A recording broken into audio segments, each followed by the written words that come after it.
Hello. ये WhatsApp पर का बकवास लगा? जो रो मजाक लगा था ना, वो हमारा जीवन का हकीकत है बाबूजी। शादी के कार्ड। तो अब तू हमरा के बिना बतौले शादी भी तय कर। हमरा बारे में सोचे कर वो लगे टाइम ही कहाँ बा।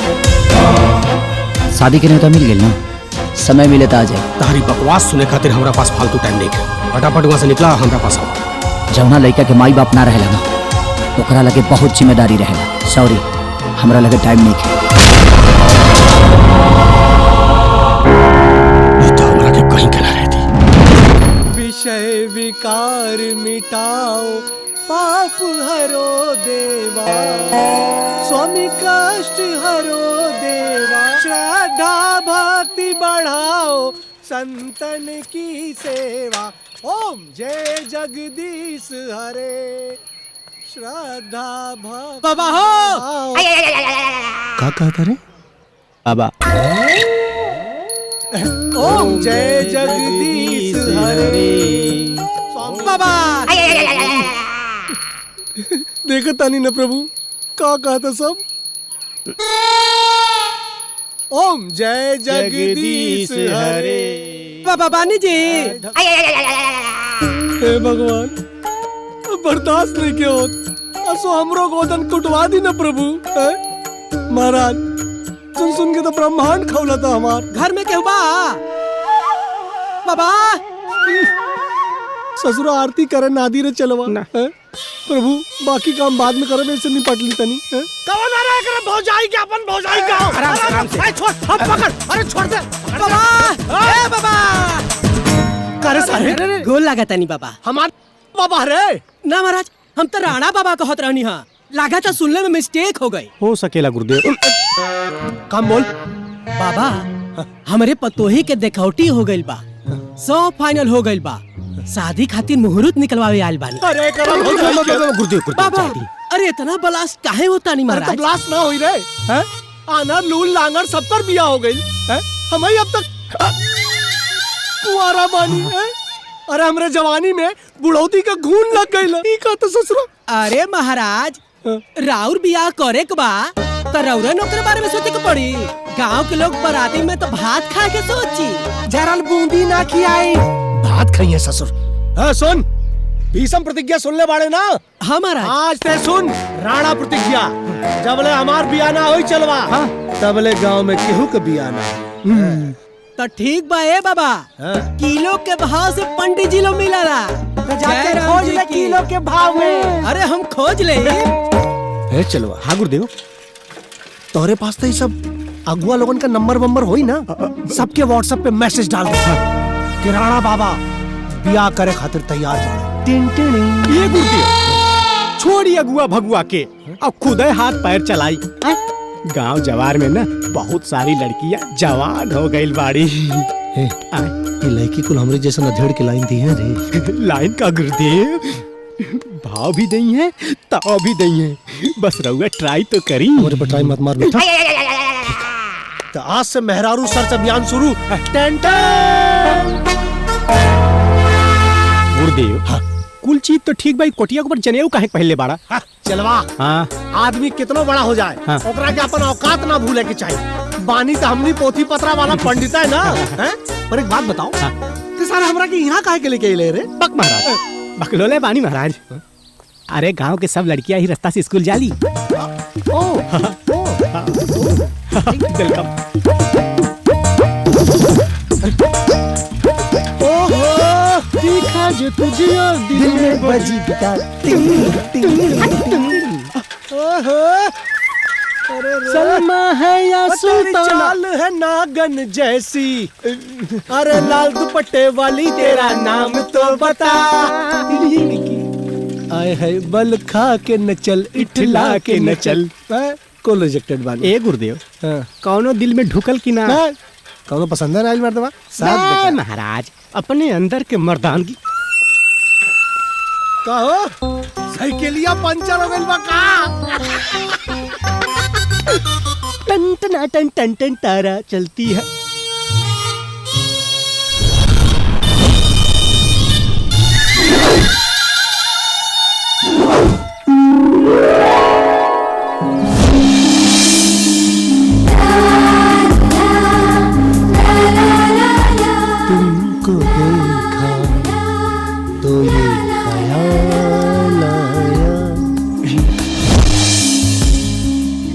तो गुरुदेव कुछ कुछ होता।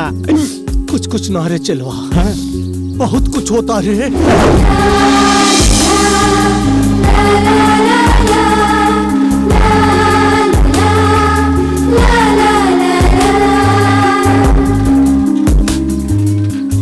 हे चलवा का गुरुदेव? अब तो यह सोनपरी तोर गुरु आइन बनी रे। बड़ा नीक सुंदरी पसंद कैले बड़ा गुरुदेव। सोची मत धावा बोल दी। अक्सर ये बेचारी बाबा पूछे तारे का रे धावा बोल दी तो चमत्कारी बाबा बन के लसिया जाई। समझ ले शुद्ध देसी घी का मिठाई खैला का आदत पड़ गई बा है? तब पहले पता करो कि लड़की कौनो लड़का से अजुराइल तो नहीं के ना। से बिकार अक्सर गलत टाइम पे गलत गाना गाओ तारे। अरे बस एक सनम चाहिए आशिकी के लिए। विधायक जी सड़क बनावे के परमिशन दे देले बानी। हमनी तो आधा जमीन देता नहीं, रउआ भी अगर आधा जमीन दे दी तो इस सड़क बनावे के काम शुरू हो जाए। हाँ, तहरा के का लागत था? हमरा और हमरा गांव वालन के पागल कुकुर कट ले बा। 1 इंची जमीन ना दे। और सुना, सड़क हमरा लोगन के ना चाहे। जरूरत तो बड़ा भारी बा महाराज, समझे की कोशिश करी। सड़क बन जाई तो ट्रैक्टर ट्रॉली सब चले लगी, खेती बाड़ी करे में सुविधा हुई। अच्छा सुविधा? हमरा गांव में बहुत सुविधा बा। और तू अपना गांव के स्वार्थ खातिर हमरा के बुड़बक बनाओ तड़ा। हाँ, अरे इतना ही अगर तोके महान बने के शौक चढ़ल होखे ना तो अपन खेत बाड़ी जवन हवे गांव वालन के दे दा और सड़क के दौड़ा दा हर गांव में।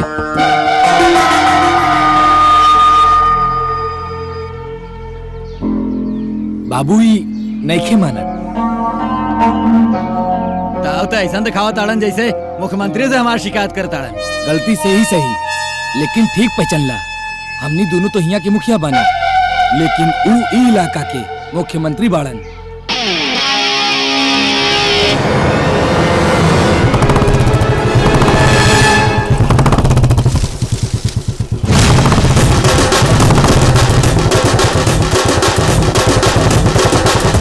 वो देखा आ रहल बाड़े।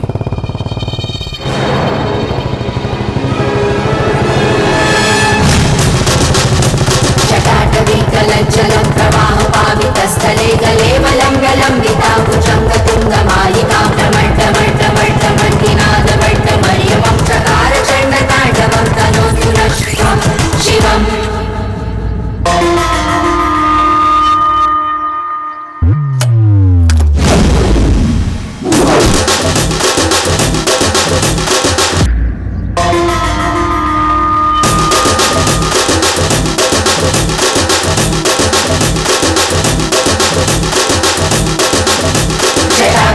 संभ्रमं ब्रह्मण्यलिम्पनिर्झरी विलोलवीचि वल्लरी विराजमानमूर्धनि धगद् धगद् धगद् ज्वलल्ललाटपट्टपावके किशोरचन्द्रशेखरे रतिं प्रतीक्षणं मम।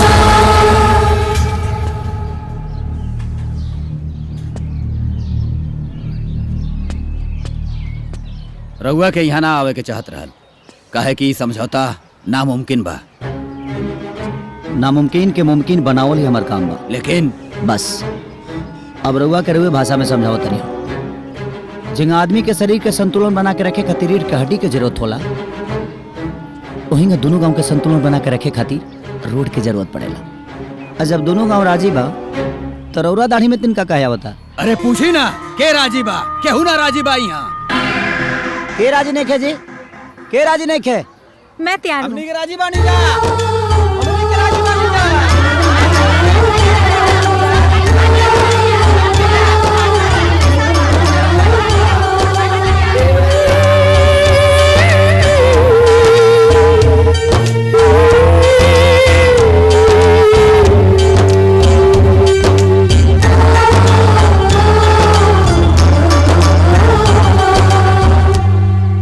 मुखिया जी, सोच बदल रहा बा, लोगन के दिमाग बदल रहा बा। अरौरा बानी जे अपना दिमाग में घून पाल के रख ले बानी। ज्यादा ईगो सेहत खातिर ठीक ना कहला। अपन सोच बदल दी, अनते गांव के लोग मिलकर रउआ के बदल दी। रउआ लोग जितना रोड खातिर जमीन दे हब ओकरा दोगुना जमीन हम रउआ सबके दे दे। और एक बात खातिर शुक्रिया कि रउआ लोग हमार मान सम्मान रख लेनी। Thank you.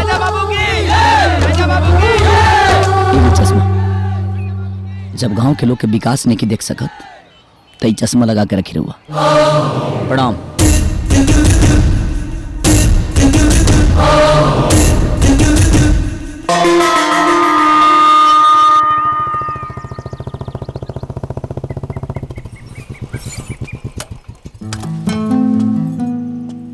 का हो ये कैसे फंसला?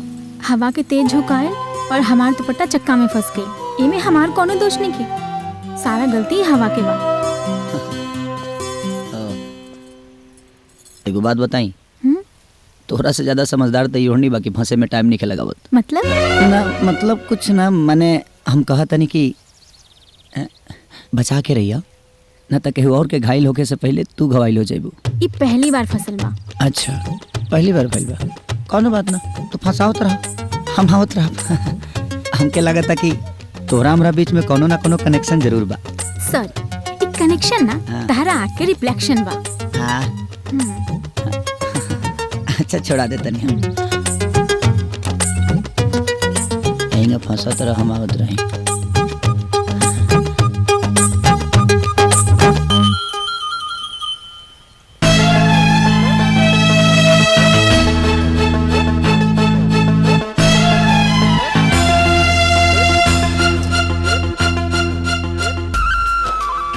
ए पप्पू, हाउ देख। कहाँ? अरे हाउ देख। कहाँ देखी? हम कहते राजा भैया पहली बार इतना खुश लगा तड़े।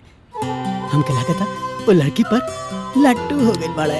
वो हमार रानी मिस आई, वो हमरा के ट्यूशन पढ़ाए। हाँ?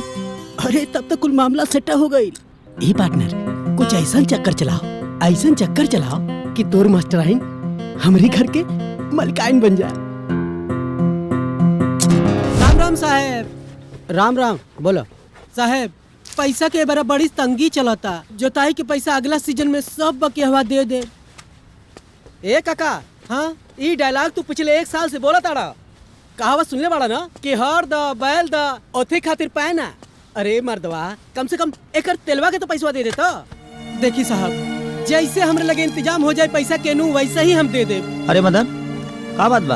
अब का बताए भैया, 1 साल से खेत जोतावा ताड़े, अब पैसा देवे के टाइम पे नानी मर जाता और ये उम्र में 8 लड़का के बाप हमें। अरे तो लड़का पैदा करे खातिर तेल थोड़ी डलवाओगे पड़ेला, पागले है खाते। कौनो बात ना, अरे वो दे दे, जब भी वो लगे दे दे। ठीक। इनकर खेत जोतल मत छोड़िए, ठीक बा? बबुआ राउत बहुत बहुत धन्यवाद। रउआ हमार मजबूरी के समझ गई। चली कौनो बात ना, इंसान से पहले इंसानियत होला। रो अपन ख्याल रखी, अपना घर परिवार के रखी, राउत खेत जोता जाए, ठीक बा? प्रणाम साहब।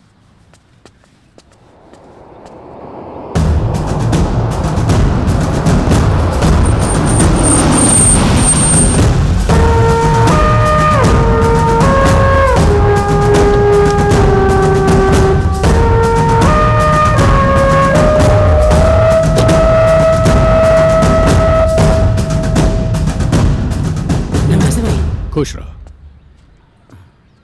प्रणाम। जियत रहो। मनोरमा फटाफट मालिक के खातिर गर्मा गर्म भोजन के इंतजाम कर। अरे ना जल्दी ना, करा। हम तो नहीं जल्दी में आयल बनी। रह दे चाची, बाबूजी फुर्सत में आवे के आदत बदल देले बनी। पैसा कमाइल जेकर जुनून बन जाला, आदत होकर गुलाम होला बेटा। बाबूजी रसाही के शौक जो रुआ पाल के रखले बानी ना, वो पूरा भइला के बाद अधूरा रहेला और मान सम्मान इज्जत प्रतिष्ठा के ना सूली पर चढ़ा देला। गांव में रह के तहर दिमाग गंवार जैसन भइल जाता। काश हमरा साथे शहर रहता तो तहर माइंड, तहर नजरिया बदल गल रहे। बाबूजी हमार बस एक एगो नजरिया बा कि हम जीवन में कबो खुद के नजर से ना गिरी। भगवान करे वो मनहूस दिन हमरा जिंदगी में कबो ना आवे। खैर, हम तारा नाम से एगो नया इंपोर्ट एक्सपोर्ट कंपनी के शुरुआत के ले बानी, जौना के पहला इन्वेस्टमेंट 50 लाख रुपया तारा अकाउंट से देवक बा ताकि कंपनी शुरू हो जाए। मदन जी भैया। चेक बुक लेके आओ।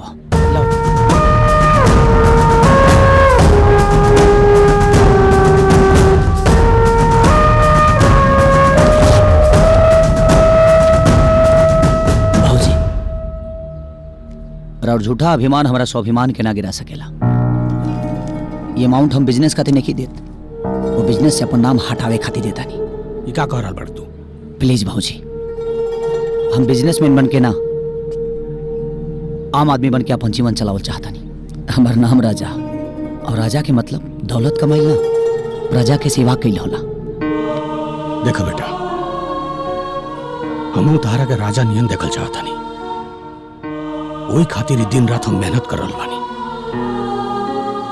काश तो हमरा के समझ में था, लेकिन एक दिन जरूर समझ पा। कहा से रहुआ हमरा के समझ पाती और हमारे पास रहती। इतना फुर्सत नहीं किया हमारे पास।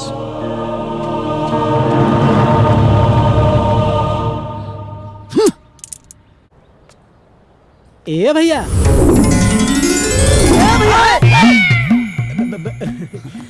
माना चाहे ना माना, पहले से ढेर हरियर लगा ताड़ा भैया।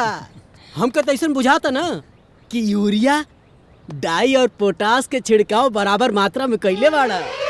साफ साफ बताओ कि ते कहल का चाहता रही ना, तो तोरा छिड़काव के मात्रा बढ़ जाई ना। कुछ कहना चाहता नहीं, बस इतना बा कि राजा को रानी से प्यार हो गया, मानो ना मानो दिल बेकरार हो गया। अच्छा तो दुपट्टा वाली के नाम रानी है।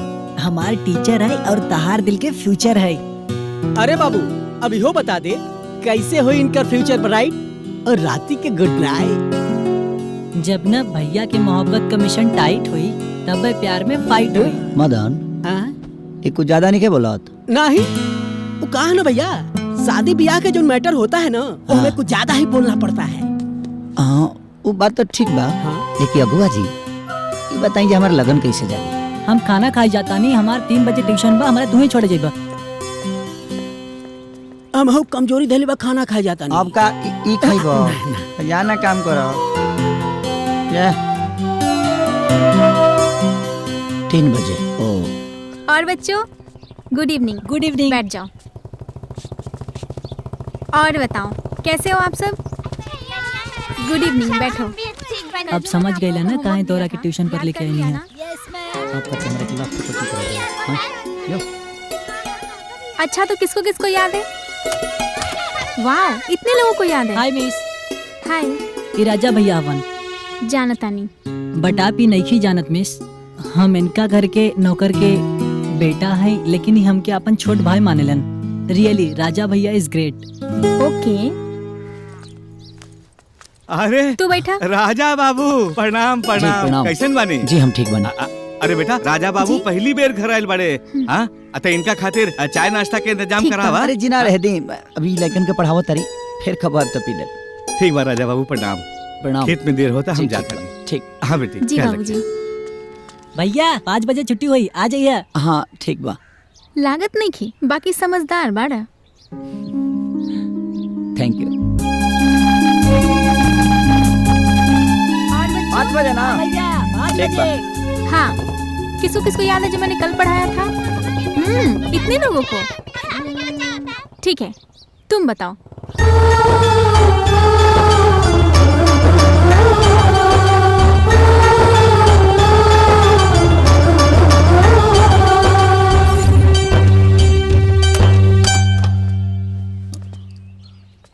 कौनो लड़का नहीं खसल होकर बहुत जल्दी छुट्टी हो गई। पप्पू तो कल रहे छुट्टी 5 बजे हुई और तू तो 5:30 बजे आइल बाड़ा। वो शायद टाइम देखे में मिस्टेक हो गई हमके। हमके तो लगा था कि तू जानबूझ के मिस्टेक कर ली बाड़ा। अरे ना ना, हम ऐसे कैसे कर सकेले? काहे ना कर सकेला? ये सब छोड़ा, लेकिन पप्पू पढ़े में कैसन बा? बहुत ही इंटेलिजेंट बा और मोहब्बत के बहुत नॉलेज रखेला। हमके तो लागेला कि तू ही ओकरा के ट्रेन के लिए बाड़ा। अरे ना ना ना, हम कैसे ट्रेन कर सकेले ओकरा के? हम तो कोनो लड़की से प्यार मोहब्बत करी लेना। अच्छा मान गई नी कि तू गुड बॉय बाड़ा। तुम बहुत गुड गर्ल बाड़ू। हम तो ऑलरेडी गुड बानी, यही से सबके गुड गर्ल लागे नी। ओह हेलो, कौन दुनिया में उड़ता रहा? ना ना, गुड गर्ल के साथ साथ तू दिल के बहुत बच्चा बाड़ू। असली बात तो तू समझिए नहीं को पाओ। चलता नहीं।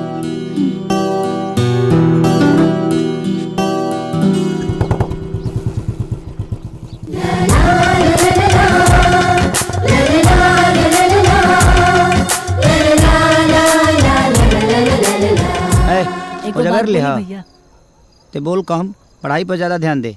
जो घरे पढ़। एक्सक्यूज मी, करे हम कुछ भोकी। हाँ, तोर पढ़ाई की उम्र खत्म हो गई बा, बोल सकेली। ओके, थैंक यू भैया। हमें कहते जमाना बहुत एडवांस हो गइल बा। हाँ, सब कुछ खुल्लम खुल्ला होता। हाँ, भाई साइलेंट लवर बनला काम ना चली, वायलेंट लवर बने के पड़ी, तब जाके तुहार इलू इलू शुरू होई। अच्छा। हाँ, भैंस दुहे तो ठीक से आवे ना तोरा। अते हमरे क्लब के कोचिंग करावत रे। हाँ, अरे मर्दवा कितना स्लो सोचेला।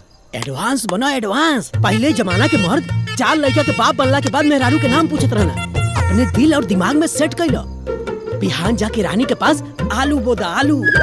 कुड़ार में पैदा भर लिसकाते। हाँ, तक्का आलू बैगन कर ले बड़े। आई लव यू। अरे हाँ, वो है, तू बुझ गइला ना। हाँ, हाँ। लेकिन कुछ ज्यादा जल्दी ना हो जाए। जल्दी नहीं, अब तू लेट करबा ना तब जिंदगी भर रड़वा रह जीबो। अच्छा ही बताओ, तो तोरा लव के इतना ज्ञान बा तो तू अभी तक ले रड़ुआ कहे बड़ी? बोल, ये कहा कोरोना का माहौल चलता।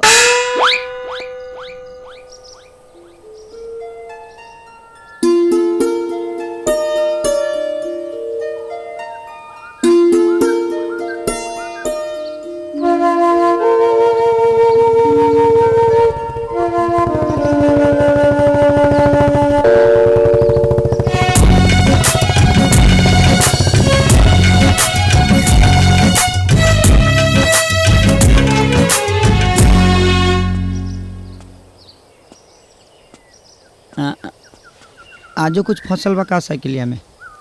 ना, कुछ न फसल बा। ओ, केकर इंतजार करते रहो? हम अपन सहेली के इंतजार करत तानी। सहेली के करत रहो कि केहू और के करते रहो? केहू के ना। ओ, ठीक है।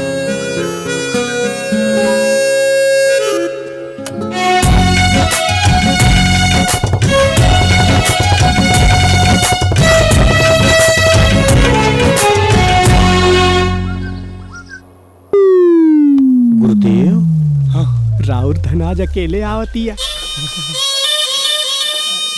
जाई मिलके गन्ना सन्ना बैठा ली। सही कहता रे। अरे पागल बनैबे कर, पतर की पागल बनैबे का। पर देह में लागल चुंबक देख के पागल बनैबे का। ते काहे गावता रे? तोर सेटिंग दिया का? अरे गुरुदेव न हमार न तुहार, ई तो राजवा के सेटिंग लागत हिया। Good morning miss. Good morning Pappu, कैसन बाड़ा? बहुत अच्छा। अच्छा, और बतावा का हाल बा? बहुत अच्छा हाल बा।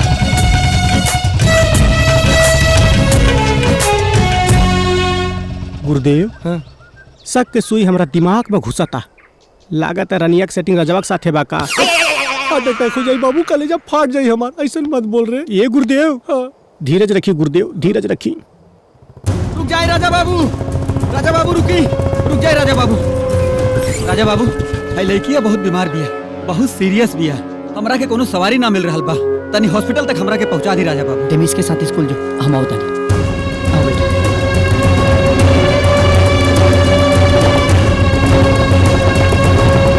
राजा भैया खाली नाम के राजा ना, दिल के भी राजा हुवन। सच में राजा बहुत ही अच्छा बाड़न।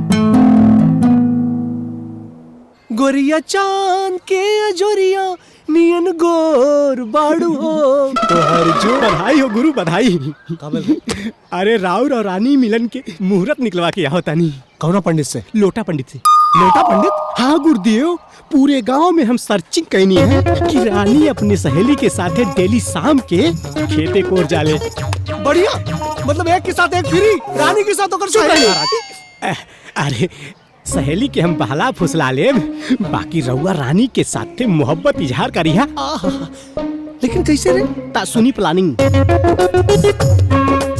समझ गई नू? विषय विकार। चुप रही महाराज, जब देखी तब शुरू हो जाली विषय विकार। अरे दही चूरा नहीं खे खाए जाए के, औरतन के इलाका में रासलीला करे जाए के बा। अगर ऐसा जाए जाए ना तो मार के जूता चेहरा लाल पियर कर देंगे।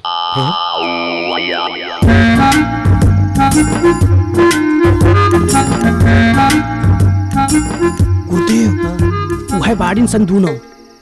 अरे लेकिन कुछ दिखाता नहीं करे, चेहरा पर लाइट बार तनी।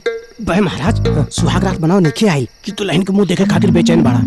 अरे पगले अनहारे में कुछ लौका था, कहीं रंग नंबर लग गया ना तो तोर तो लग जाई ससुरे हमार बह जाई। हम तोहरी तरह पापी नहीं की, हम चिन्हता नहीं। लेफ्ट वाली सहेली हवे, राइट वाली पहेली हवे राहुल की। चली प्रस्थान करी, चली। हाँ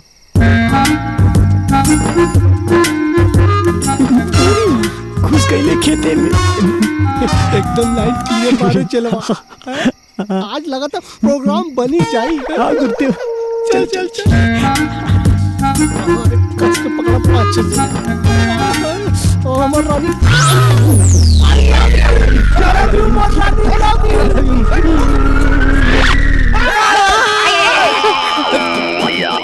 अरे सारा लड़का राला रे। अरे गुटका वाला मुंह के चुम्मा दिया दे ले तू।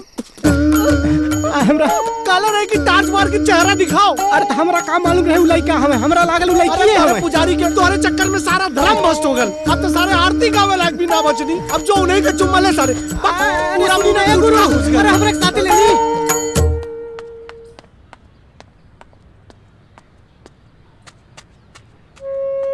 का बात बा? राजा बाबू, हमार बच्चिया के डेंगू हो गइल बा। डॉक्टर साहब कहनी है कि हॉस्पिटल में 10,000 रुपया जमा करता, ना तो तारा बच्ची के इलाज ना हो पाई। हमरा लगे एको गो पैसा ना बा।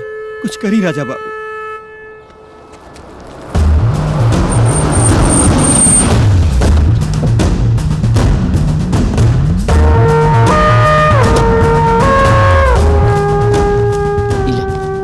और घटी तो फिर बताइए हमके। धन्यवाद राजा बाबू, धन्यवाद। हम कबो ना भुलाए राजा बाबू। प्रणाम बड़े बाबू। अभी ले तहारी पैसा बांटे के आदत ना छूटा। हम पैसा ना प्यार बांटी ले भाऊजी। और प्यार का होला सिर्फ बांटे वाला जान सकेला, बटोरे वाला ना। तहारी आदत हमरा समझ से परे बा। खैर, परसों तहार बिजनेस ऑफिस के उद्घाटन का मुहूर्त बा। अफीता तोहरे काटे के बा। और वैसे कहले रहनी ना कि हमरा बिजनेस में कोनो इंटरेस्ट नहीं है। बचपना मत करा। शहर में रहे लगबा, ऑफिस में बैठ के बिजनेस संभाले लगबा तो इंटरेस्ट आवे लगी। ये संभव नहीं है बाबूजी। हमके खेती किसानी पसंद और हम किसानी करब और गांव में रह। बैल बुद्धि मत बना। पूरा दुनिया के लेकर डॉक्टर, इंजीनियर और टॉप लेवल के बिजनेसमैन बने के सपना देखा तारा सा। एगो तू हवा कि बस बाबूजी, अगर सब कोई डॉक्टर इंजीनियर ही बन जाई तो खेती बाड़ी के करी। हाँ, डॉक्टर इंजीनियर ना रही बाबूजी तो दुनिया चल सकेला, लेकिन अगर किसान ना रही, अन्न ना रही ना तो शायद ही दुनिया ना चली। और हाँ, 100 बीघा हमनी के जमीन बा, लाखों के अनाज उपजाई ले। हमरा खातिर दुनिया के सबसे बेहतरीन बिजनेस बा कौनो तो वो किसानी बा।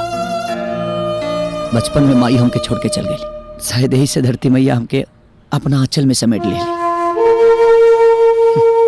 यही से हम गांव छोड़ के कहीं न जाए। हम किसानी में बहुत खुश बनी। तय कर मतलब तू ऑफिस का उद्घाटन ना कर पाओ। हमरो सम्मान के ठेस ना पहुंचे। हम उद्घाटन करे खातिर आई, लेकिन बिजनेस रहुए चलावे के पड़ी। ठीक बा।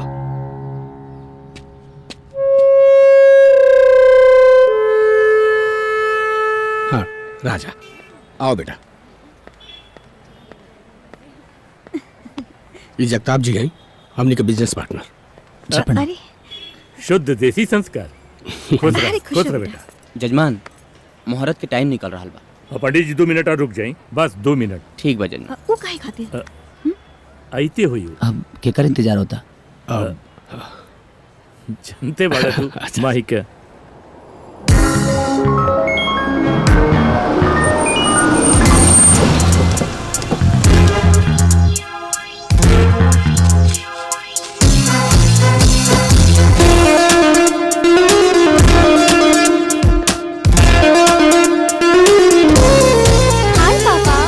बेटा आ गए? हाय मामा। हाय बेटा। अंकल। Hi uncle. हेलो बेटा, वेलकम। और ये जयराज के बेटा राजा, देसी संस्कार वाला। ओह वाह, हाय हैंडसम। नमस्ते। ओह different man, I like you. Come on everyone, enjoy the opening ceremony. What's happening here? Let's हाँ बेटा go. तुम्हारा इंतजार होता है। Please. अब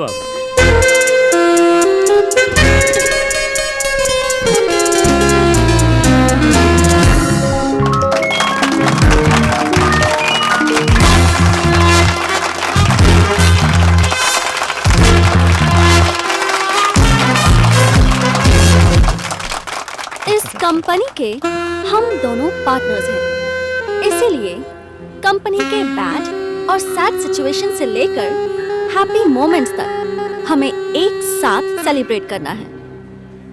come on everyone, enjoy the celebration.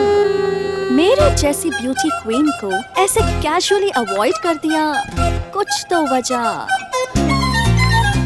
जरूर होगी। रियली स्टूपिड गाइस, मुझे तो तभी डाउट हो गया था जब वो हाथ मिलाने के बजाय गंवारों की तरह हाथ जोड़ लिया था। जस्ट फॉरगेट हिम बेबी। अरे वो मेरा बिजनेस पार्टनर है। उससे अपना लाइफ पार्टनर बना के बहुत बड़ी गलती करेगी बेबी। अब तो एक ही ऑप्शन है, या तो तू उसे झेलेगी या वो तुझे झेलेगा। अभी बताती हूँ। पप्पू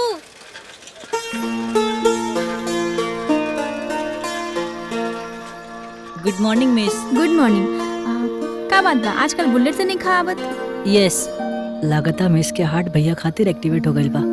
का बड़बड़ा तारा? कुछ ना, हमरा से बेसी तो आप भैया के मिस करता नहीं। हम उनका ये काहे मिस करब? काहे कि आपके भैया से प्यार हो गइल बा। पता ना, पर कुछ तो भइल बा। मैम, भैया कंपनी के उद्घाटन खातिर शहर गइल बाड़े। हमरा बहुत टेंशन होता। तो तोके का टेंशन होता? काहे कि शहर के लड़की लोग बहुत चिपकू होली सन। अगर कोनो चिपक गइल तो आपके का होई? पप्पू, हम तो लुट जाए। लुटने से पहले लुटा दीजिए अपना प्यार और कर दीजिए इजहार। मैडम जी, मैडम लेट होता।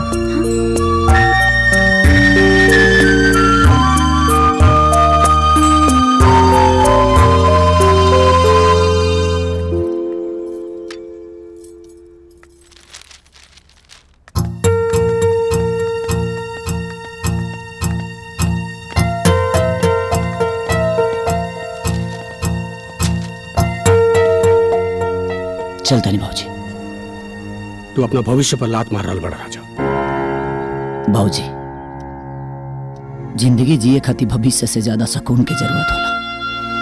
दुनिया में सिर्फ पैसा में सुकून बा और कहीं नहीं है। तू जाना तरह हम अपन सारा बिजनेस तारा नाम से काहे शुरू कहीं, ताकि तू हमरा साथ रह सको, हमरा पास रह सको।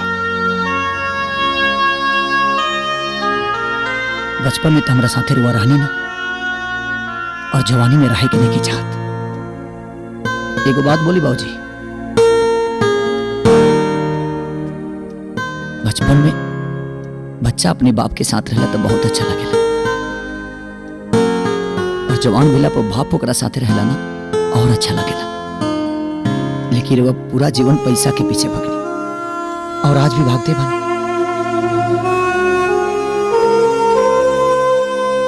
ताब ना हम रुआ के रुका और ना ही खुद के।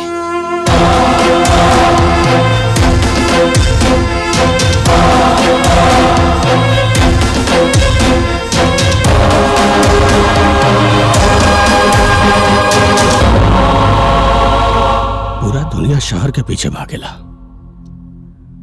आई मूर्ख गांव में काहे रहल चाहता।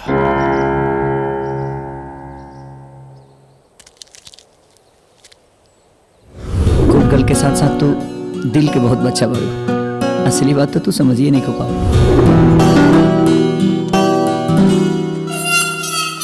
दिल दिलबर के लिए धड़क रहा है, यही तो प्यार है पगली, जो दिल उसके लिए तड़प रहा है। कहीं देख ले सारे, तोड़ देखल जरूरी कि हमार रे ना राउर।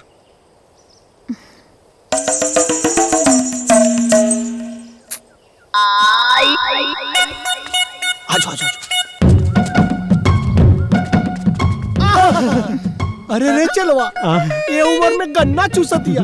अरे बड़ा दुख होता देख के रे। हे गुरुदेव, तो काहे न दुख दूर कर दी। बोल दई। हाँ बोल दी। पक्का पक्का। आई लव यू। ये क्या मजाक करत रहा पंडित जी? मजाक? अरे बचपन से तोरा के प्यार करी ले हम। सच में गुरुदेव ना तोरा खातिर अभी ले पाड़े। बोले चाहिए बेइज्जती होले। बुढ़ौती में सठिया गेल बड़ा का बुझात नहीं खे तहरा हमरा उम्र में कितना अंतर बा। उम्र अरे मोहब्बत में आशिक का उम्र नहीं देखा जाता। सुभान अल्लाह सुभान अल्लाह। पूरा होके दे। मोहब्बत में आशिक का उम्र नहीं देखा जाता और जो हद से गुजर जाए वही महबूब को है गले लगाता। गले सुभान अल्लाह सुभान अल्लाह सुभान अल्लाह। शुक्रिया शुक्रिया शुक्रिया शुक्रिया। धुआं पन्ने से पीछा छुड़ावे के पड़ी। शुक्रिया जाने मन कहाँ गए रे? इतना पीछे पड़ गई बा। हो गई बाड़ा। कहाँ जाता रू है प्राण प्रिय? इतना पीछा नहीं छोड़ा था हमार। कुछ कहलू का जाने मन? हाँ हम केहू और से प्यार करें। केकरा से? उतरो जवा। नहीं नहीं नहीं। तो के सबूत चाहिए क्या बुढ़ाओ?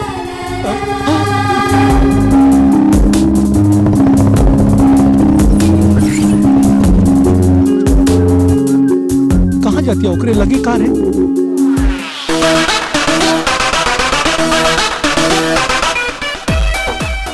काहे गुरुदेव? अरे भगवान पर से भरोसा उठ गया। अब अत्याचार बर्दाश्त नहीं के होत उनकर। जौना लड़की की सुगर सुशील समझनी वो ससुरी सनी लियोनी निकल गई मर्दे। प्यार में आशिक बहुत कुछ बन जाला गुरुदेव। फिर रउआ काहे हिम्मत हारा तानी? रनिया भाई खाली रजवा के चुम्मा ने देले बा, बाकी सब शुद्ध बा। हाउ देखी गुरुदेव, राउर के होखे वाला ससुर आ रहल बाड़े। उनका के ऐसन लाशा लगाई कि रनिया रजवा से हटी जाए और राउर से सटी जाए और हमसे पटी जाए। चल चल चल।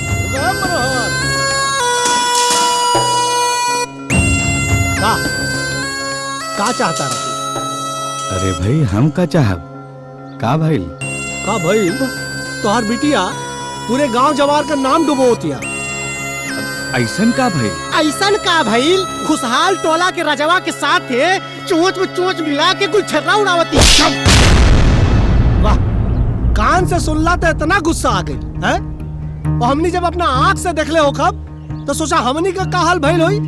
मन तो कैले चीर दे, लेकिन गुरुदेव रोक देले हैं। कंट्रोल कंट्रोल बाबू। यहाँ देख और सुना, अगर अपन नाक बचावल चाहता रहा ना तो जाके अपना बिटिया के समझा था।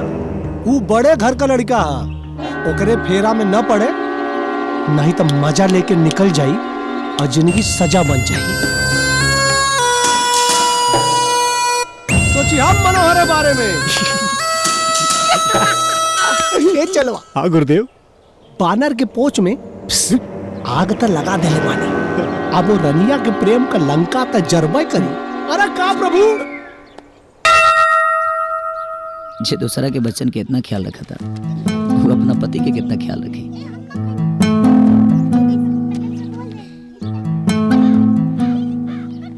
मॉल लगा के बढ़ा लो, बहुत आगे तक जाएगी बात रहो उनके। ठीक बा ना? मैडम ठीक से पढ़ावेली ना? बहुत बढ़िया से पढ़ावेली। हाँ। प्रणाम राजा बाबू। अरे प्रणाम राजा बाबू, हम रउआ से एगो बात कहे के चाहते हैं। जी बोली ना। देखिए राजा बाबू, हम बहुत गरीब आदमी बानी, बहुत गरीब आदमी बानी, और गरीब के सबसे बड़ पूंजी होला ओकर इज्जत। हम रउआ के हाथ जोड़ा तानी, हमारी इज्जत के साथ मत खेली, मत खेली। हमरा बेटी के साथ छोड़ दी। गांव में लोग तरह तरह के ताना मारा तारे। हमारी इज्जत देखिए, वो बेटी से प्यार के लिए बने, खिलवाड़ ना। और बेटी हमार जान ना जिंदगी बन चुकल बड़ी। हम जियल छोड़ दे, लेकिन रानी के ना छोड़ो। अभी बताई, शादी के मुहूर्त रुआ निकालो कि हम निकला?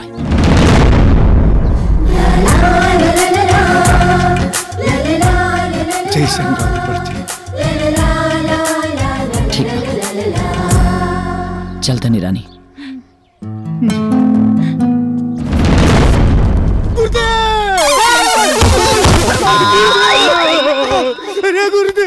एक मिनट, ओवर एक्टिंग ना। साफ साफ बताओ का भइल? गुरुदेव, रउआ गिरी की उम्र बढ़ गई मतलब रजवा ना जवानी के भोग भोग लगावाला ना है, प्रेम के जोत जलावाला जोगी बड़ू है। नहीं हाँ मनोहरा रानी के बिया ओकरा से तय कर देलस। नहीं हे प्रभु, पेट पे लात मारी, पीठ पे लात मारी, लेकिन दिल पे लात मत मारी। भगवान रनिया हमरा दुल्हन बनी है, ओकर बिया के और से ना होखे देव। ए चलवा। हाँ गुरुदेव। और रजवा के बाप का फोन नंबर निकाल। Thank you.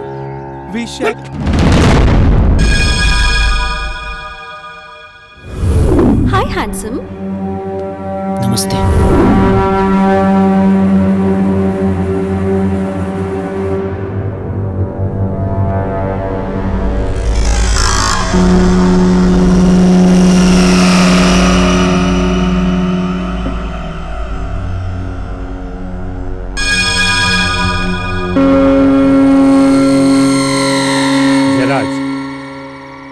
हमारा बेटी के नाम पर 80% मनी इन्वेस्ट करके तेरा बेटा के 20% पर पार्टनर बनोली। जाना तरह का है काहे कि हम राजा के अपन लाइफ पार्टनर बनावे के चाहता नहीं। अब आप लोग मिलके हमरा सपना के साँच करें, वरना हमार बिजनेस पार्टनर ना आपके बेटा रहियन ना डैडी के पार्टनर आप रहा। रिश्ता खत्म तब पार्टनरशिप खत्म। अरे बेटा जी काहे खपाओ तारू? सच कही तो हमरा ये बात मालूम ना रहे। हमरा के ना तो ये बतौले ना तू। अब मालूम चल गई ना। अब राजा के यहाँ बुलाई और हमार सपना के सांच करी, हमारी शादी फिक्स करी। अब उनकर जरूरत महसूस होता हमरा। डोंट वरी, हमरा घर के बहू तू ही बनबू। प्रॉमिस?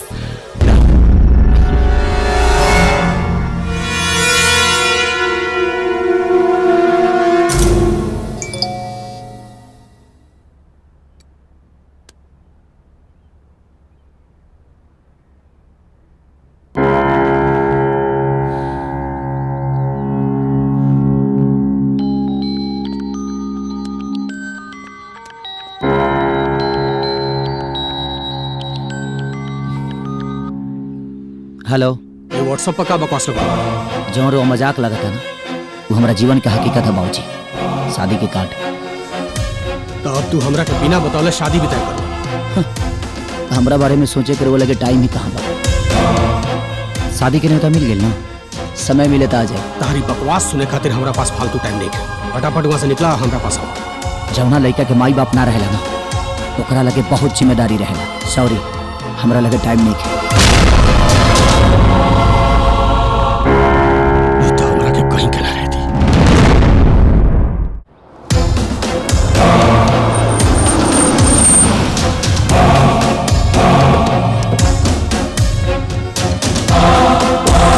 दही का बना दिया? हाँ। कितना के? 36 लीटर। अरे यार लीटर से दही ना मिले, किलो से मिलेला। हाँ तो वह 36 किलो लीटर। अरे यार पागल कर देवे कार है हमरा के। हाँ? और गाड़ी? गाड़ी ले ला 53। 53। अब तू बुझ गया ना, लिखा तब बस हो गई। ये सब क्या ड्रामा हो रहा है? हम तुम्ही के घर के नौकर ना, घर के सदस्य समझ के घर में रखनी, ताकि हमारा बेटा के अच्छा संस्कार, अच्छा परवरिश दे सकना। अब तुमने के ये करतर लगे हमरा से बिना पूछे हमारे बेटा अपन बियाह कर देना। हमरा अब मालूम पड़ता। खाली काला से ना होला, बेटा के फर्ज भी अदा करे के पड़ेला। ये जो अपने औलाद से ज्यादा हमरा के प्यार करेला। हमरा खातिर हमार माई बाप ये लोग। देखो बेटा, हम तारा से कितना प्यार करेनी, एक एहसास नहीं के तारा। कब एहसास भी तो नहीं की दिया हमके, तो कहाँ से एहसास हुई हमके? ठीक बा, अब हम एहसास दिलाए कि हम तारा से कितना प्यार करेनी। तू अभी चला हमारा साथे शहर। काकी, अपना मालिक से बोल दे कि जवना लड़का के लगल नाक जला ना, वो गांव से बाहरी ना जला। देखो बेटा, तू हमरा से नाराज होके आपन जिंदगी तबाह मत करो। हम तारा के मनमानी ना करे दे, आखिर बाप है तार। खाली कहला से बाप ना होला, कबो बाप के फर्ज अदा के लिए बनी करू हमरा खातिर। इतार भूल बा। ये अचानक हमारा पर इतना प्यार जागल रहा आखिर को रोजा का बा डायरेक्ट मुद्दा पाई ना रुआ। हम माई से तार भी आता है कदल बनी लेट हो गई पापा, बहुत देर कदे नहीं रुआ। माही तारा से प्यार करेली, हम रानी से प्यार करेंगे। माही ही हमरा घर के बहू बनी है और हम रानी के वचन दे चुकल बनी कि हमार दुल्हन रानी ही बनी है। तो फिर हमार फैसला भी सुनो। अगर तहार ब्याह हुई तो सिर्फ और सिर्फ माही से ही हुई। आइए हमारा आखिरी फैसला बा। तो जैसन सोच ले रहनी वैसन धनिया मोर बड़ी सावर न बढ़िया से कर बे। हाँ थोड़ा छरहर पातर थोड़े। ओ भाई साहब आई बतानिए ना। चलो ये चमत्कार हो गए रे। का प्रभु इतना खुश हो गया का? अरे जेकर नंबर खोजत रानी हमनी उ त साक्षात चल के आवता। हाँ गुरु। हाँ चल चल चल चल चल। आ रहल बानी जय राम जी की। गुरु की जुतवा पहली।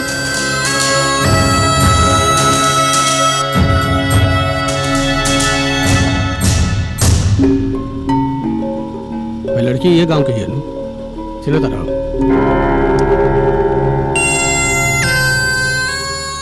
एकरा के हम का पूरा गांव जवार चीने ला एकरा के।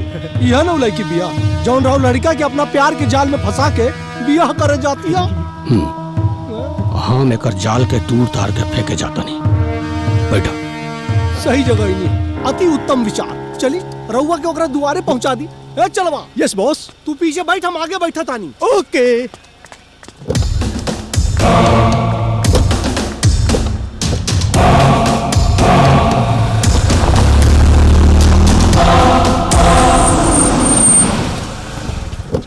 वह घर है वो लड़की का।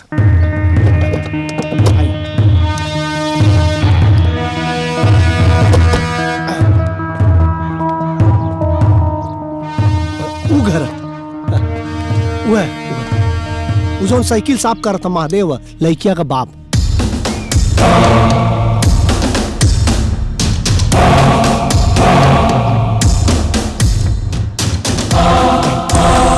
ए चला पक्का बा गुरुदेव साल के बियाह कटवा के बाद रउए के मिली। बियाह कटवा ना दे रानी चाहिए। मेरे सपनों की रात कब आएगी तू मस्तानी कब आएगी। चलिया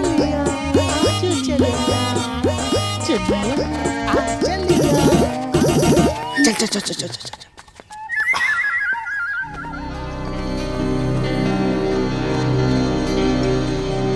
रानी तोहरे बेटी है। अरे प्रणाम समधी जी। रानी बेटा जल्दी बाहर आवा, ससुर जी आयल बाड़े। अब बेटा काट रहा। हम अपन धर्म और संस्कार निभावतानी बाबूजी। धर्म संस्कार हमरा बेटा के अपना हुस्न के जाल में फंसौले बाड़ू, यह तार धर्म। करोड़ों के दौलत के हमार मालकिन बने खातिर हमरा बेटा से बियाह करे के ख्वाब देखत तारू, यह तार संस्कार है। अरे सब कहा बकवास करता नहीं, हमरा पल्ले कुछो देखे पड़ा। ए फकीर चंद,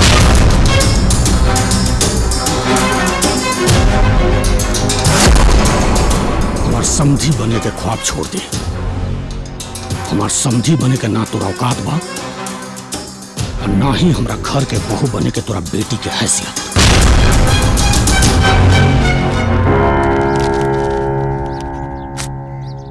पकड़, जितना रकम चाहे उतना भर ले। दौलत के बिस्तर पर सोते के ख्वाब देखल चाहत रहे, वही से हमरे बेटा को फंसौले बड़े। अरे साहब ये सब का बकवास करता नहीं। जाए दी बाबूजी, ये बिजनेसमैन है।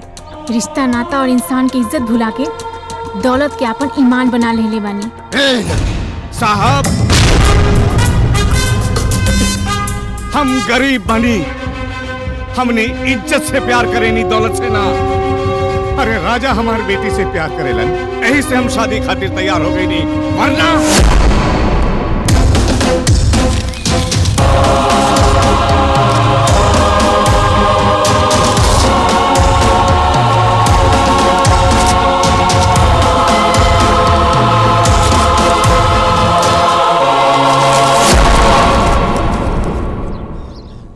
रउआ जैसन घमंडी इंसान के मुंह पर हम थूकल भी पसंद ना करी नहीं। लखिल्ला इमन साहब, अपन रईसी के जोश जाके अपना बेटा पर झाड़ी और कह दिया कि हमार बेटी से ना मिले। हम राजा के रोकी चाहे ना रोक सके, लेकिन अब तो बेटी के सांस जरूर रुकी।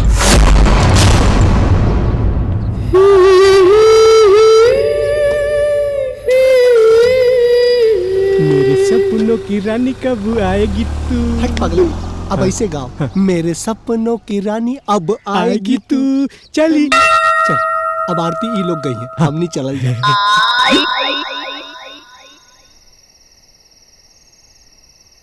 बचपन से प्यार खाती तरसल बानी, अब जाके वो कमी पूरा भइल बा, वो तोहरा रूप में। अपना खुशी के नजर लग गई बा राजा। तोहरा खातिर हम अपन बेइज्जती सह सकीला, लेकिन केहू हमार बाबूजी की बेइज्जत करे, ये हमसे बर्दाश्त ना हुई। कहो तो सीना चीर कर दिखा दो। इस दिल में कितनी शान से रहती हो, धड़कने कह रही है। अगर तुम्हें तकलीफ हुई ना तो ये सांसें रुक जाएगी।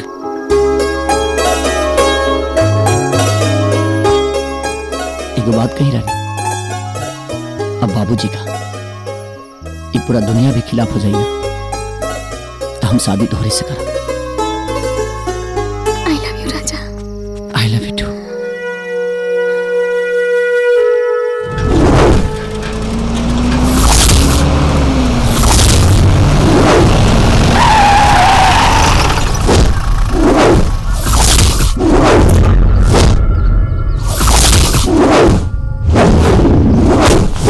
तारा पैसा वाला से प्यार करे के बड़ा शौक बा, हमरा से प्यार करे खातिर का चार्ज लेबो?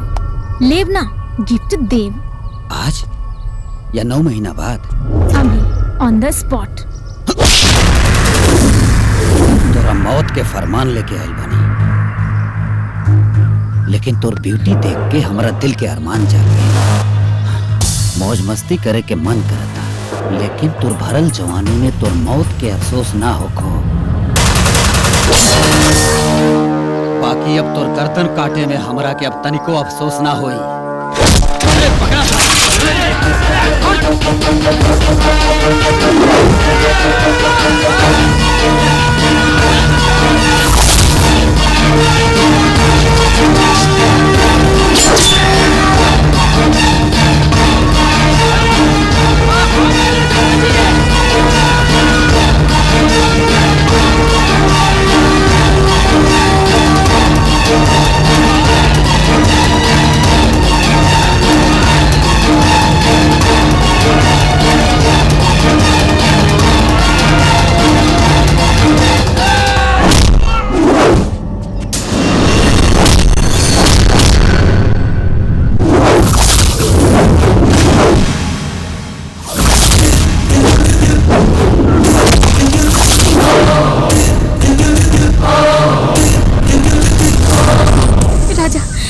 के मारे चाहते रे। तू अखनी के जाना तारू ना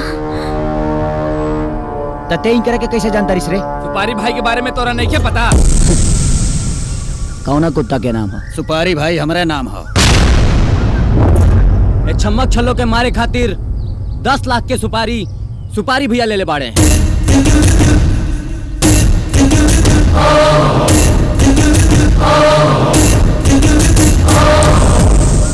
के दिले बा सुपारी? ई चिड़ैया के मुहला के बाद तोरा पता चल जाई। अच्छा आके मार दस।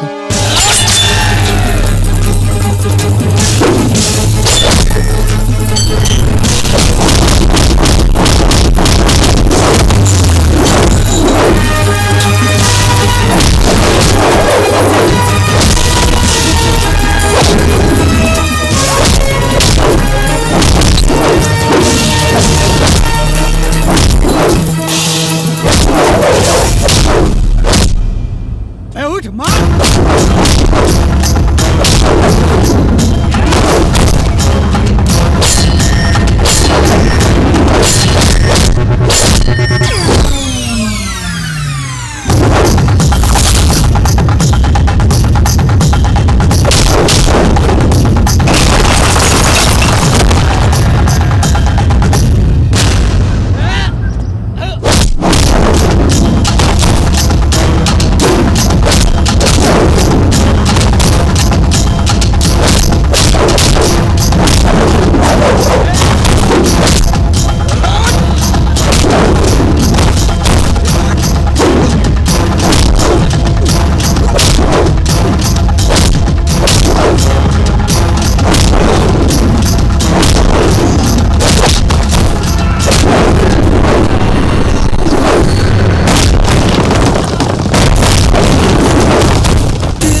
बड़ी अजीबो गरीब फितरत बा हमार।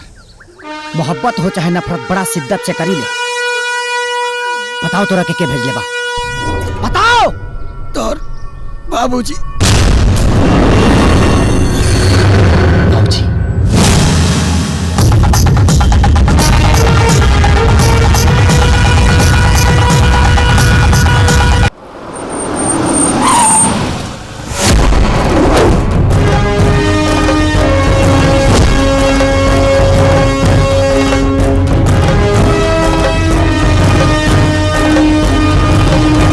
बाबूजी अपना बेटा के जान लेवे के हिम्मत ना पड़ल तो दूसरा के खून के प्यासा बन गनी रुआ। अगर रानी के वजह हमार जान मांगले रहती ना तो खुशी खुशी दे देती, लेकिन रुआ रानी के दुखी कर देनी। बाबूजी हमके दुखी कर देनी। बेटा हम तारा के दुख ना खुशी दिल चाहता नहीं। हमार खुशी रानी में बा। हमने के दोनों के खुशी माँ ही बाड़ी समझल करो। हमने के 20% के इन्वेस्टमेंट पर 50% के प्रॉफिट दोनों बाप बेटी दिले वालों। अगर तू माही से ब्याह ना करवा तो हमनी के बिजनेस में से वो दोनों बाप बेटी दूध में पड़ल माछी की तरह निकाल के फेंक दिया। तार बाप बर्बाद हो जाए। हम खुद के बर्बाद होने की देख सकत। सवाल हमरा शान के बा तो हम क्यों के जान के परवाह भी ना करा। बाबूजी और वो इंसानियत का हाथ छोड़ के ना हैवानियत के दामन पकड़ रहल बानी। तो वो खातिर भी मजबूर तू कैला। तू आज दरानी के बचा लाला, आखिर कब तक बचेगा? बेटी के साथ साथ बाप भी मारल जाए। अगर तू दोनों के जिंदा देखल चाहता रहा तो माही से ब्याह करा।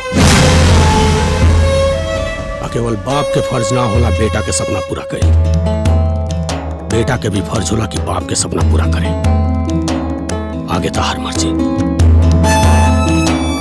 अगर तारा लागत था कि तार बाप गलत था दाहिला चाकू मार दो हमरा के, ना तो हम खुद के जान ले। ये का करते नहीं रुआ?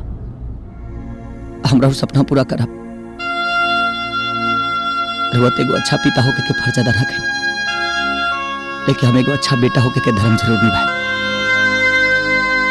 रुआ माही के भौजी से बोल दी कि हम शादी खातिर तैयार बा। थैंक यू बेटा।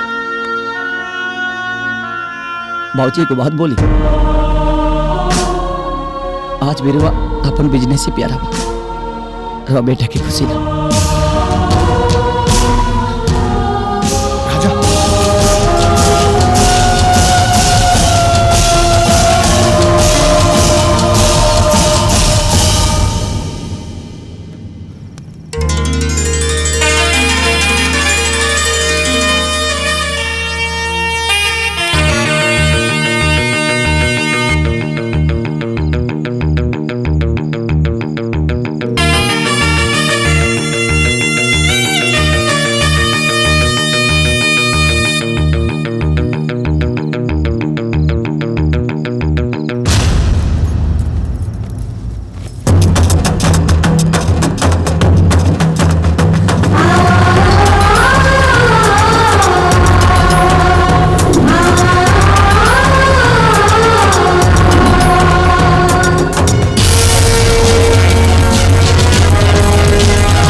बिहाने बिहाने कौन कुकुर के मुंह देख लेनी। मनोहर ला गुड मॉर्निंग में लड्डू खा लड्डू ला खा। अरे का हो पंडित, ई कौन सा होलिया बना लेला? अरे रनुआ से बिया होता हो गइल का? बिया हो गइल का बाबा? बिया हमार ना तोहार होके वाला दामाद का हो गए शहर में दूसर लड़की से। हम गवाह बानी, बहुत बड़े बाप की बेटी के मेहरारू बनौले बा। ए पंडित के चमचा, भोरे भोरे दिमाग माथा मत खराब करा, न तो मार के फेफड़ा तोड़ दे। अरे सांझ की आज कैसे है मनोहर? अगर भरोसा नहीं किया ना तो अपना बिटिया से बोला फोन लगावे रजवा के। अब बेटा। हाँ बाबूजी, 2 दिन से ट्राई कर रहा नहीं, बाकी राजा के फोन लगते नहीं थे। अरे लगी कैसे? जब मेहरारू बदला गई तो मोबाइल का सिमो बदला गई। जायदी, अगर भरोसा नहीं खे तो जाए के रजवा के गांव में पता लगा ला। अगर बात झूठ निकलल तो हमरा के चप्पल से और गुर्दियों के जुत्ता से मरिया। ढेर हो गइल बे। जायदी बोले में का जाता। ओके थैंक यू। तब मनोहर अब राजा का बारात ना आई। समझौले रही ना है कि पैसा के पंख लगा के उड़े वाला भौरा से अपना बिटिया के दूर रखा है, लेकिन ना तोहरे समझ में ना आई। सारा रस चूस के टप टप टप निकल गई। भौरे खिलाया फूल फूल को लेके राज भरन, भौरे खिलाया फूल फूल लेके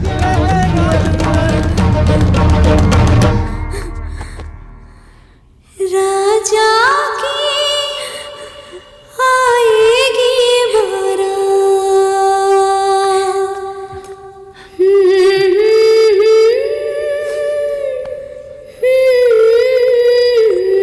चुप हो जा बेटा, चुप हो जा। वो धोखेबाज की गलती की सजा अपने आप के मत दे। जानता रू बेटी, ये अमीर लोग प्यार के ना पैसा के भुखायल रहलन सन। दौलत देखते ही उनका ईमान बदल जाला बेटा। ना बाबूजी, राजा खुद से ज्यादा दूसरे के परवाह करेले। रहुआ पता नहीं के राजा के बाबूजी हमार हत्या कराए की कोशिश कैले और हमके राजा बचेले। राजा खुद के जान से ज्यादा हमार जान के परवाह करेले। और अगर आज केहू और से शादी कैले, एकर मतलब उनकर कोनो मजबूरी हुई बाबूजी। अरे बेटा, वो हराम खोर तारा साथे इतना बड़ा धोखा कैलस, फिर भी तो ओकरा से प्यार करेलो। अरे तहार विश्वास के काबिल देखे और तोहरा प्यार के भी काबिल देखे बेटा। भूल जाओ ओकरा के। भूल जाओ।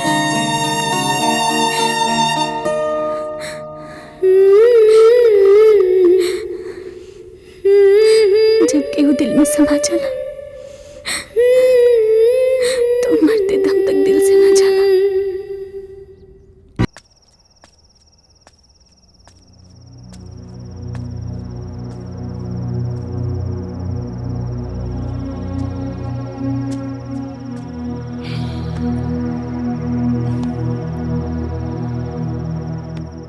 बेटा, जब सामने नए सपने हो तो पुरानी यादों को भूल जाना चाहिए।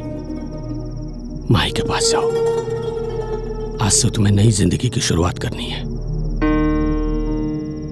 मेरी जिंदगी तो अपनी खत्म कर दी, अब देखना ये है कि मेरे जिंदा लाश का अंजाम क्या होगा।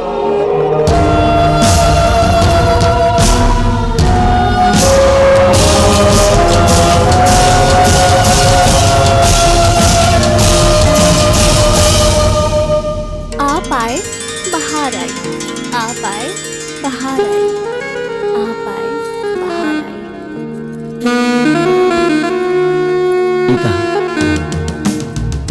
सरप्राइज!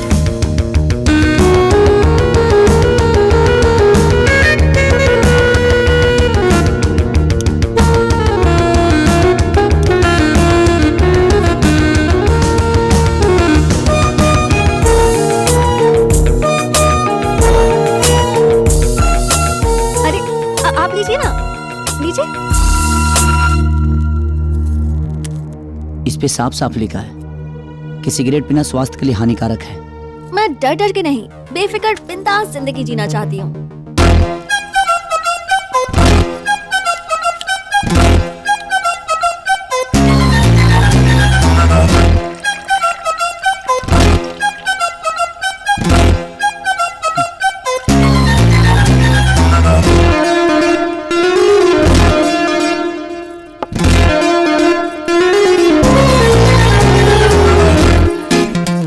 इसे इनकार मत कीजिएगा। सुन ले रानी, हम सुहागरात के दिन गरम गरम दूध पियावली से मेहरारू तू बड़ू जे वो सब ओल्ड फैशन रहे और हम इन नया जमाना के ओल्ड फैशन बानी। जम के पियो, खुल के जियो। चीयर्स। आज हम बहुत हैप्पी हैं डार्लिंग। हमें नहीं लगता दुनिया की कोई भी दुल्हन अपनी सुहागरात पे अपने पति के साथ दारू और सिगरेट पीती होगी। दुनिया के नौ अजूबा बारिश थे। एक मतलब हम स्पेशल बानी, लकी बानी।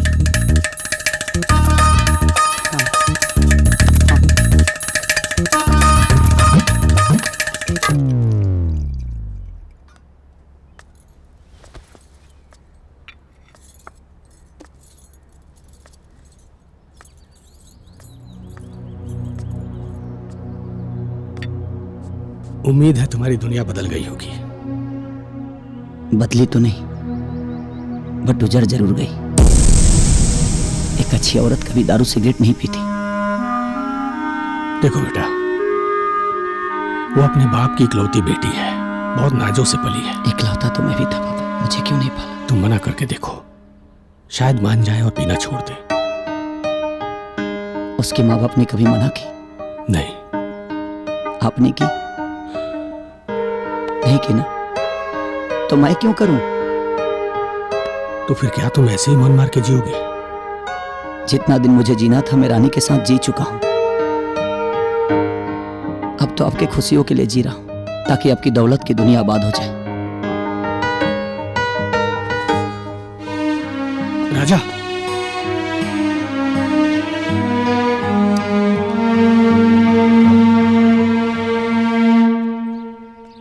मेरे राजा की आएगी बारात, बारात मेरे राजा की आएगी बारात। ए बच्चा लोग, चला निकला यहाँ से। हमार बेटी अब ना पढ़ाई। निकला। ए, उठ। सब तहरे कारण हाँ? अब यहाँ पाँव भी मत रखिए। निकल यहाँ से, निकल। रही दी बाबूजी, हमार गुस्सा ही बच्चा पे काहे निकाला जानी? तो क्या करी? तू इतना दुखी बाड़ू, ऐसे में पढ़ाई लिखाई हम तारा के तकलीफ दी। हम दुखी बनी बाबूजी, कमजोर ना, हम पढ़ावल ना छोड़ी।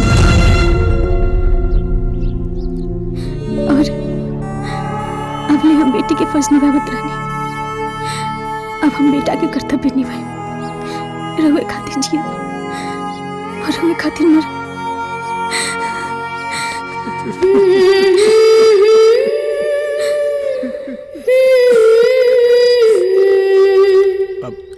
बेटा राजा कहाँ बाड़न? राजा, आओ नाश्ता कर लो। और दी का बाबूजी? ना ना, राजा का नाश्ता दो। जी हमके भूख नहीं के। तार तबीयत तो ठीक बानू? हाँ।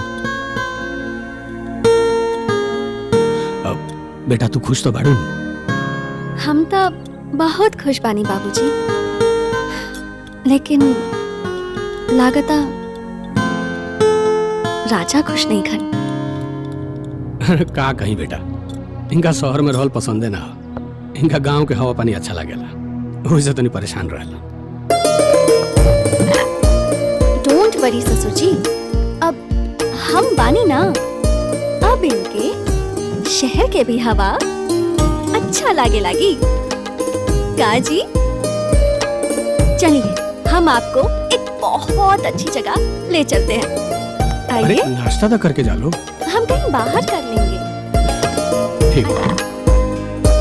आइए ना।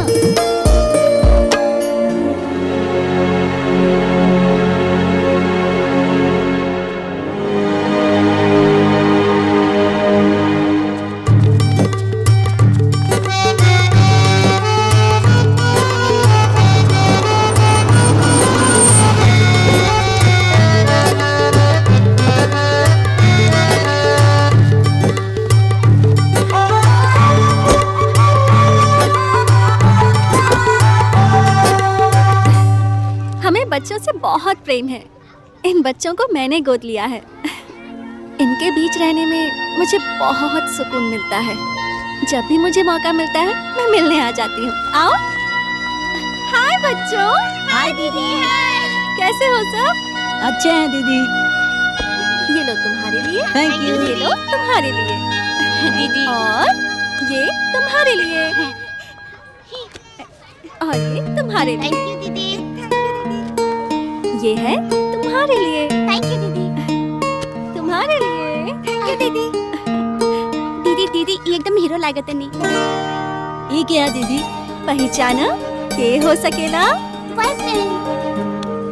ना। अरे बुद्धू, दीदी के सिंदूर छुआल बा, मतलब कि दीदी के शादी हो गल बा। ये हमनी के जीजा जी बारे। हाँ।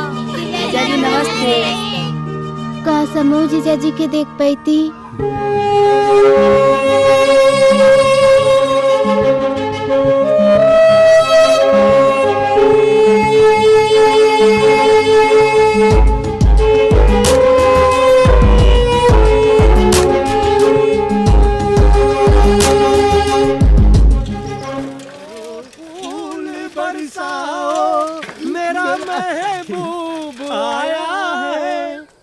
का पंडित तू ना सुधरबा?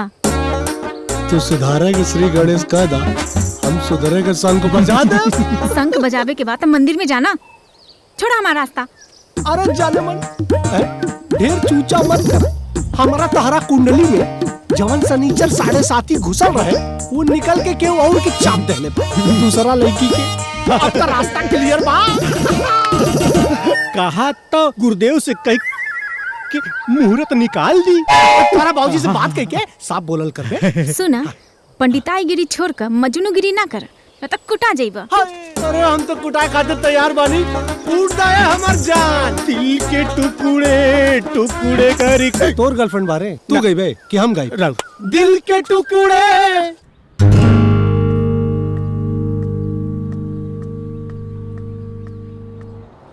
ना बहुत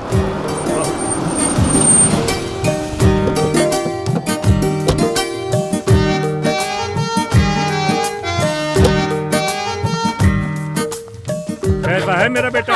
हाय बेटा। हाय पापा। कैसा है मेरा बेटा? बहुत अच्छी। नमस्ते बाबूजी। खुश रहो बेटा। खुश रह। बेटा जी, हमनी के दोनों के तरफ से तू लोग खातिर एगो सरप्राइज बा। सरप्राइज? भाई 1 महीना के तोहनी के स्विट्जरलैंड के ट्रिप जा घूम के आओ लो। स्विट्जरलैंड?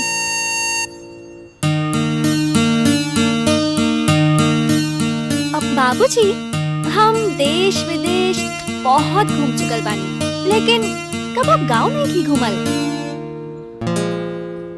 अब राजा के गांव पसंद बा तो हमके भी गांव पसंद बा।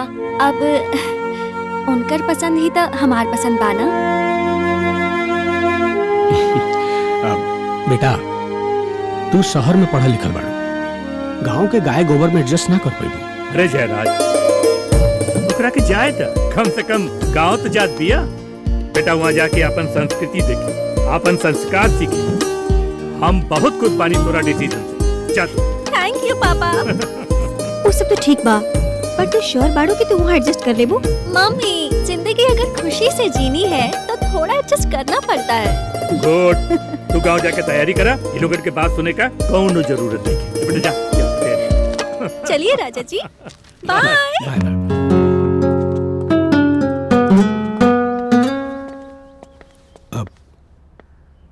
बेटा मैं तुमसे ये कहने आया था कि तुम माही की आदत जानते हो और गांव का माहौल भी, उसे संभाल कर रखना। नामी गिरामी जयराज के पतोह के जब दारू सिगरेट पियत गांव के लोग देखी ना, तो इज्जत में 4 चांद लग जाए। देखो बेटा, माँ बाप की इज्जत बेटा बेटी के हाथों में होती है और उसे बचाना भी उनका फर्ज होता है। ये फर्ज का रास्ता आपने ही चुना है पापा, और इसका अंजाम आपको ही भुगतना पड़ेगा। मोहब्बत के नशे में चोर था मैं, फिर भी वो नशा करना छोड़ दिया। अब किसी और का नशा छोड़ा दो, मैं कोई भगवान नहीं।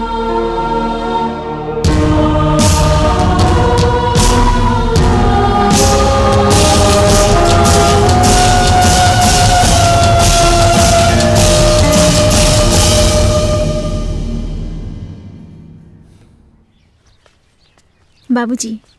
हाँ बेटा।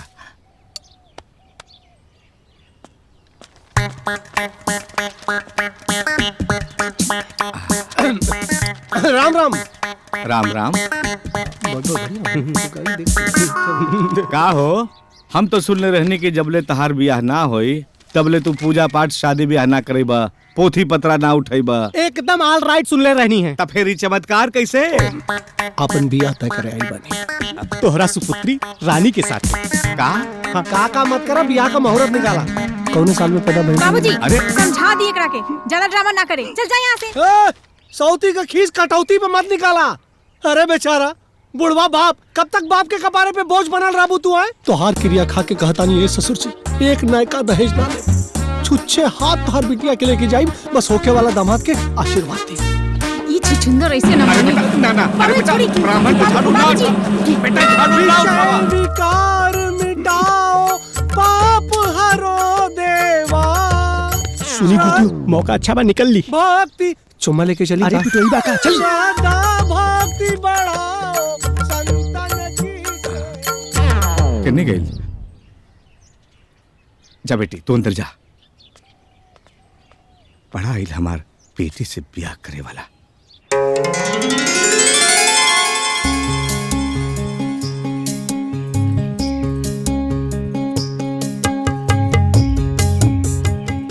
वाओ, जैसन सोच ले रानी बिल्कुल वैसने हो रहल बा। रस्मो रिवाज, गांव के कल्चर ग्रेट बा। घर के नौकरानी सासू माँ के फर्ज अदा करत आनी। Thank you God. नमस्ते बहुरानी। अरे ई का करत आनी? आपके पत्नी हमरा सासू माँ के फर्ज अदा करत आनी, फिर आप हमार ससुर जी जैसन बानी।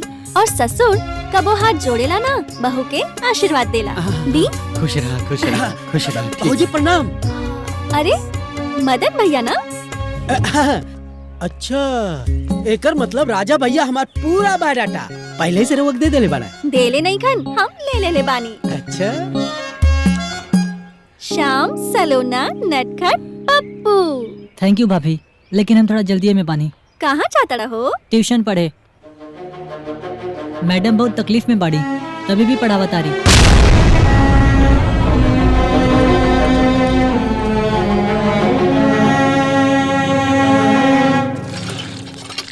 मिस, राजा भैया आइल बाड़े। अच्छा, कहाँ? यहाँ ना घरे बाड़े। कैसन बाड़े हो? ठीक बाड़े, पर उनका साथ एगो शहरी मैम आइल बाड़ी। कैसन भी आओ? आपसे अच्छा नहीं खी। चाहे वो जैसन भी हो पप्पू, ओकर किस्मत हमरा से बहुत अच्छा है। तभी तो हमार जान के अपन जागीर बना ले। पप्पू, हम राजा से एक बार मिले की चाहते हैं। कहाँ मिल सकेंगे? प्लीज। दौलत के नशा आदमी का हैवान बना देला। अगर हम माही से शादी ना के लिए रहती तो बाबूजी तो हर मर्डर करवा देते, नहीं तो अपने आप के मार लेते। इससे अपने प्यार और पिता के सलामती खाती अपने अरमान के हवन कुंड में झोंक के माही के संगे साथ फेरा लेवे के पड़ल। जाना मजबूरी के दौर से तू गुजरल बारा, ओकर अंदाजा हमरा तभी लाग गेल रहे जब तो शादी के खबर आल रहे। बस दुख तो हमरा ई बात के बा राजा अपन गम भी हमरा से न बांटला, हमके पराया कर दिला। एक और बात, हम गलत नहीं किया हनी, लेकिन तुहार गुनहगार बने। हमने के अतीत से माही अनजान बड़ी, और हम चाहता नहीं कि वो अनजान ही रहा, उनका कुछ पता ना चले। तोहरा नजर में तो हम गिर चुकल बनी, लेकिन उनका नजर में गिरे के नहीं चाहते। अब हम तो उससे दोबारा ना मिल पाए। अपन ख्याल रखिए।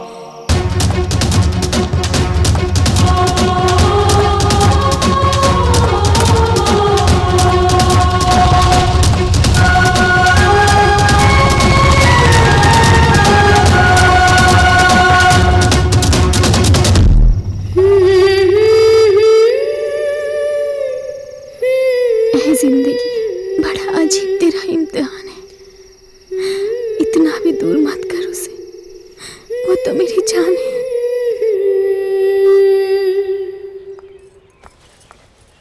अम्मा, हमार पतिदेव जी कहाँ हैं? दुल्हन, द्वार पे तो मोटरसाइकिल लौकत नहीं खे, बुझाता बबुआ कहीं घूमे गइल बड़न। ओके।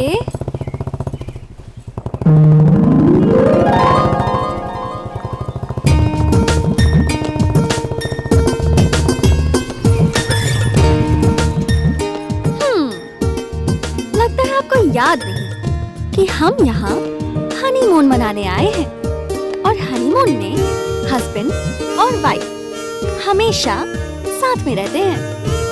कहाँ देखतानी हो? चलिए हम क्या अपन गांव के बाग बगीचा खेत खलिहान सब घुमाइए, चलिए। ठीक है।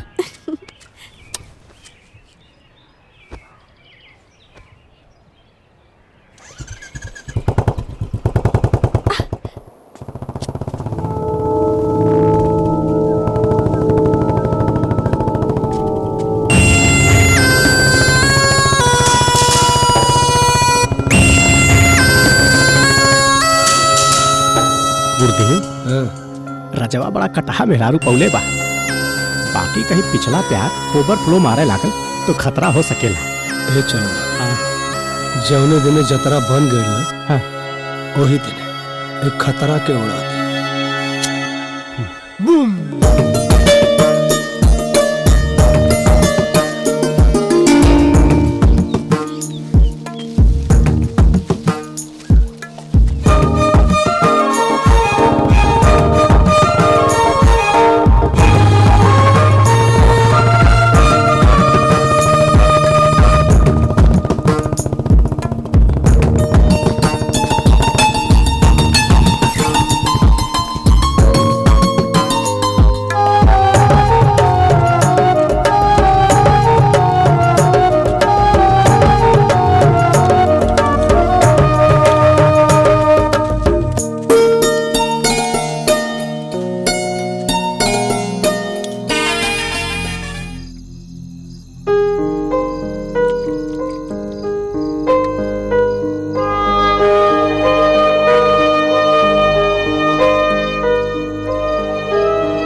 समझल बहुत मुश्किल बा।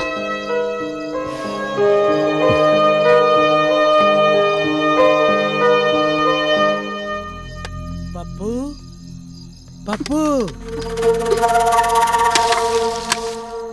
अरे बहुरानी, अनारे में का करता रू? बत्ती जला दी।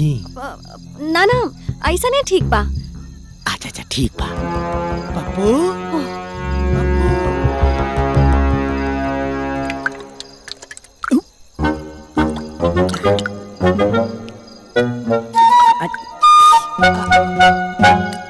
का महकता? कुकुर मुतता का मुआ पे?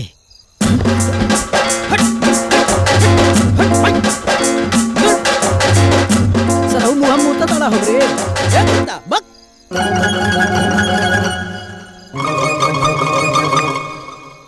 कुकुर तो कोनो नाय बटे यहाँ। तू कर रहल।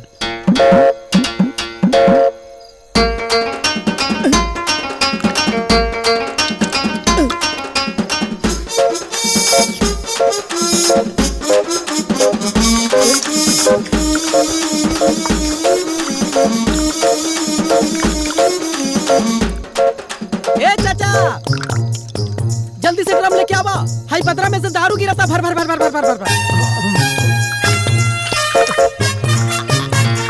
ए चाचा कहाँ पर गिला?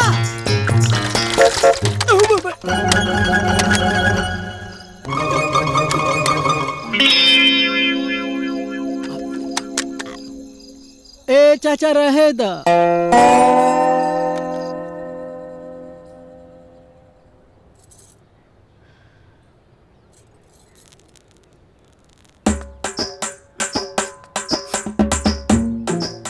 घर में तो केहू बीड़ी सिगरेट पिएला ना, तही माता तक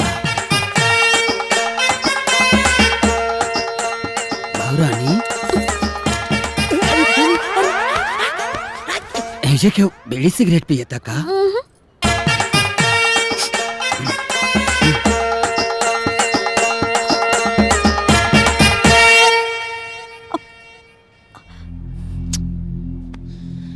ई मेरा रूना सुधर सकेले।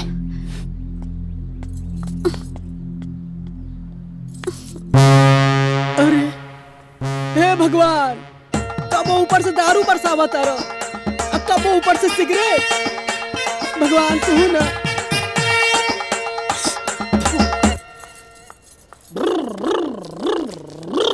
पप्पू रेडी। तुम्हारे ट्यूशन में कितने बच्चे पढ़ते हैं? 15 से 20। वाओ, इतने सारे बच्चे। फिर तो उनसे मिलकर बहुत मजा आएगा। हम हो चलब तोहरा साथे पप्पू। ये चिल्ड्रन साइकिल है भाभी, हम दोनों का वेट नहीं उठा पाएगी। डोंट वरी बेबी, हम राजा जी के कार से चलेंगे। चलो। ठीक है।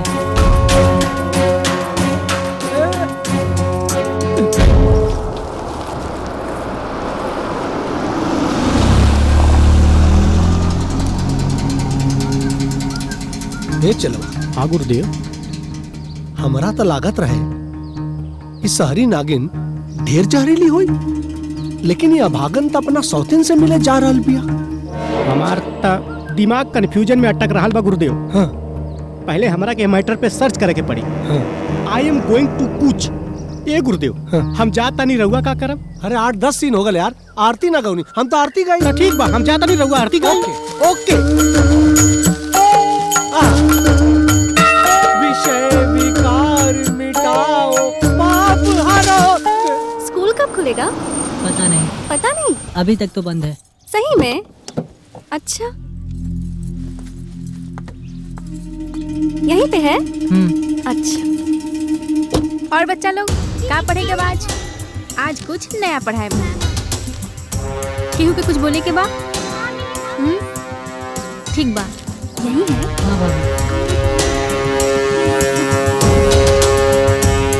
हाय बच्चा लोग। हाय। हम पप्पू के भाभी जी हैं। हमें बच्चों के साथ समय गुजारना बहुत अच्छा लगता है, अब इसीलिए यहाँ चले आए हैं। Sorry for disturbance. No, it's okay. हम बच्चों के लिए ना कुछ गिफ्ट्स लाए हैं, बांटते? Thank you so much. ये लो बच्चों, पसंद आया? बाबूजी। काहे रे भागा, हमरा बेटी के खुशी छीने वाले के हमरा घर में लावे के तहरा हिम्मत कैसे भइल? पप्पू के ना डांटी बाबूजी। हमरा और राजा के अतीत के बारे में माई के कुछ पता नहीं के।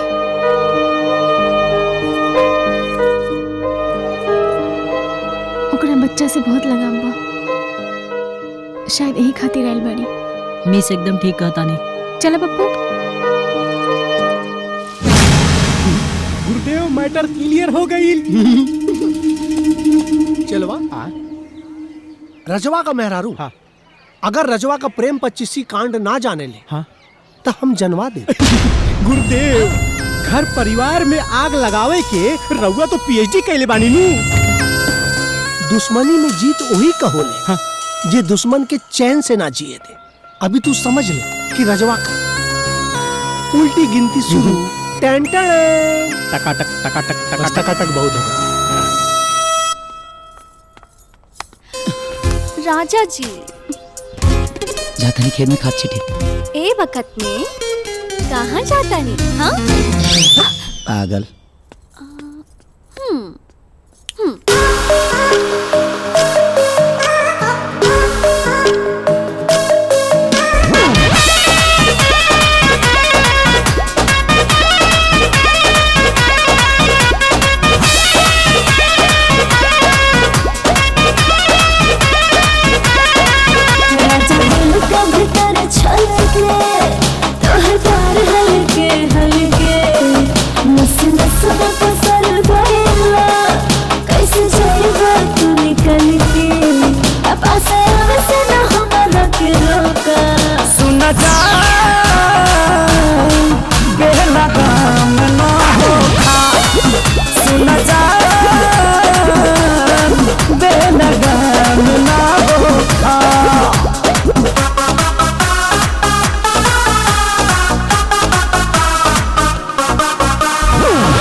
माही हमरा लगे सब कुछ बा, फिर भी कुछ नीक निकल लागत। अगर तू रहतू तो शायद हमरा जीवन में आवे वाला तूफान के रोक लेले रहतू। आपको माँ की याद सता रही है? I mean, हमारे प्यार में कुछ कमी है? प्यार? प्यार के मतलब भी तू जाने लुका? अरे तो कि अगर प्यार बना तो खाली दारू और सिगरेट से। ये दुनिया में हम सबसे ज्यादा आपसे प्यार करते हैं। हम साबित कर देंगे आज से हमेशा के लिए। दारू, सिगरेट, सब कुछ छोड़ देंगे।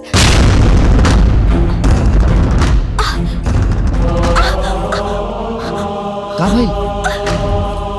हाँ? पेट में बहुत तेज दर्द हो रहा बा राजा।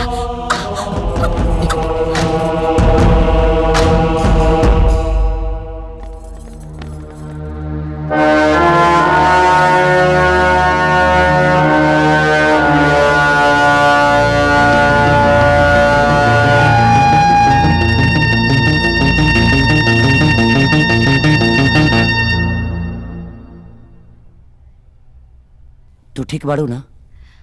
हम ठीक बानी।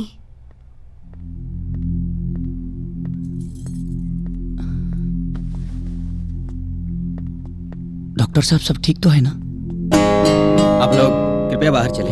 डॉक्टर डोंट वरी, जो भी बताना है हमारे सामने बताइए। अगर बर्दाश्त कर सकती हो तो सुनो। शराब और सिगरेट पीने के कारण तुम्हारे यूट्रस और फर्टिलिटी पर बहुत गहरा असर पड़ा है, इसलिए अब तुम कभी माँ नहीं बन पाओगे।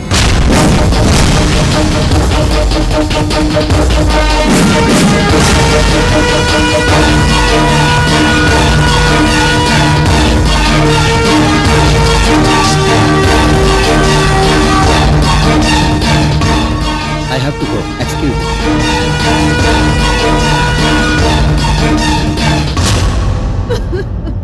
हिम्मत से काम ला बेटी, सब ठीक हो जाए। कुछ ठीक नहीं होगा मम्मा। ना कुछ ठीक नहीं होगा। हम कभी माँ नहीं बन सकते, नहीं बन सकते। अगर इस दुनिया में हमें सबसे प्यारा कोई लगता है तो वो है बच्चे। और हम अपने बच्चे का कभी सूरत ही नहीं देख सकेंगे मम्मा, नहीं देख सकेंगे। माही बेटा, शराब और सिगरेट बहुत खराब चीज है, जिंदगी बर्बाद कर देती है। यही सीख आपने उस समय दिया होता जब मैंने ड्रिंकिंग और स्मोकिंग शुरू की थी, तो आज मैं बांझ नहीं बनी होती। आप ही मेरी कोख के कातिल हैं, मेरी ममता के खूनी हैं आप। आपने मुझे दारू सिगरेट पीने से क्यों नहीं रोका पापा? क्यों नहीं? हाँ बेटा, गलती हमारी ही थी कि हमने तुम्हें बेटी की तरह नहीं, एक बेटे की तरह पाला। तुम्हारे शौक ही तुम्हारी खुशी बन गए और तुम्हारी खुशी देखकर हम बेफिक्र हो गए। आज समझ में आ रहा है कि अपने औलाद को उतनी ही छूट देनी चाहिए जितनी उसकी लाइफ के लिए फायदेमंद हो। जरूरत से ज्यादा छूट देना किसी भी परिवार को बर्बाद कर देता है। हम ही तुम्हारे गुनहगार हैं। ज्यादा लाड़ प्यार में हमने तुम्हारे अरमानों को खत्म कर दिया।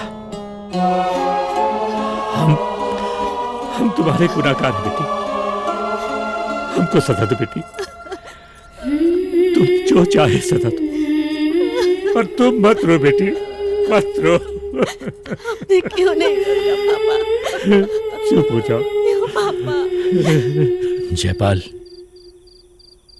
आज तक हम अपने बेटी की आंख में कबो आंसू न देख लिए। लागत है कि हमरे लालन पालन में कोई कमी रह गई। अरे हमरा के अपने ऊपर शर्म आवता। अरे हमरे साथे साथे तोरे खानदान का भी कुलदीपक बुझा गई। दौलत के दम पर खुशियां खरीदे वाला और बेचे वाला अक्सर कंगाल हो जाने। हमरा से ज्यादा किस्मत खराब रहुआ सबके बा। भाऊजी एगो बात बताई, ये धन संपत्ति के भोगे वाला वारिस कहाँ से लिया?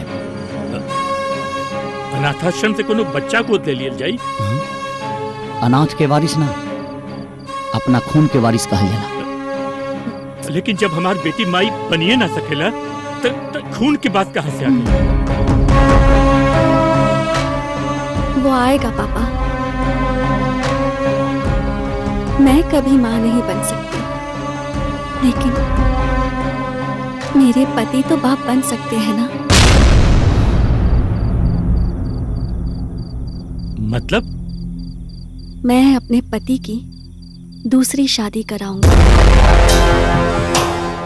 तो क्या मालूम बात तू क्या कहता है? समझ में आवा तो?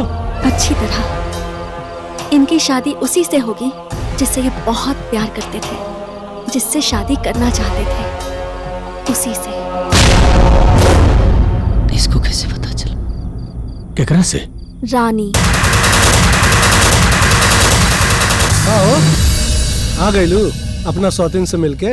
तुम लोग कौन हो और किसकी बात कर रहे हो? हम आपके शुभ चिंतक हैं और रानी की बात कर रहे हैं। रानी? राजा और रानी के प्रेम कहानी पूरे गांव जवार में हिट बा। हाँ, रहुआ जितना जल्दी हो सके रजवा के लेके शहर निकल जा, ऐसे पहले कि दोनों तोरा कपारे पे बैठ के तांडव करे। हाँ, बिस्तर लगाईबू तू, ऊपर सुती तोरे पति के साथे ऊ, मतलब रानिया। कहीं आग न लग जाए।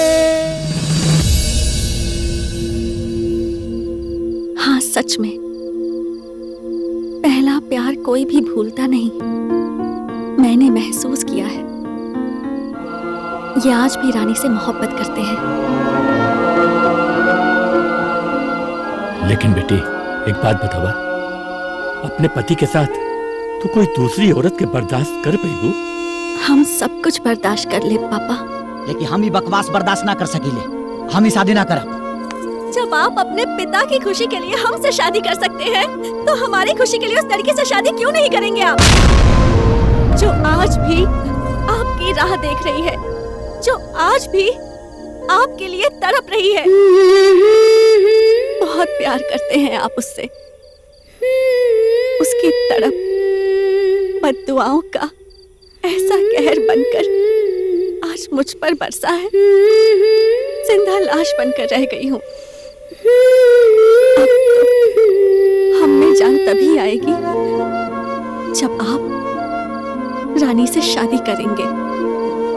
दोनों का प्रेम से जो फूल खिलेगा उसे मैं अपने आंचल में ऐसे ऐसे संभाल कर रखूंगी। वही हमारी औलाद होगी, इस कुल का दीपक और वारिस होगा।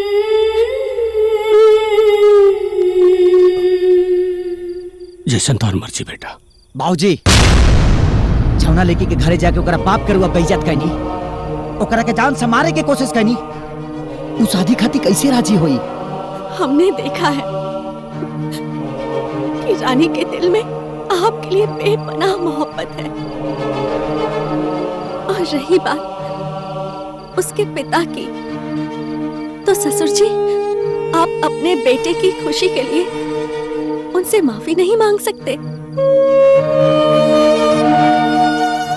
बताइए ना बाबूजी, बताइए, अपने बेटे के लिए माफी नहीं मांग सकते?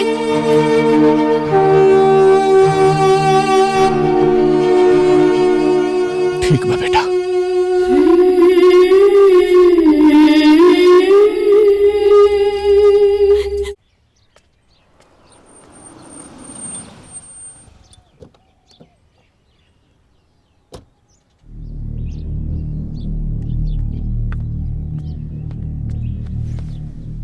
आपन औकात से बढ़ के पुतोह पा गई नी, वो खुशखबरी देवे आइल बानी कि आपन बेइज्जती करावे।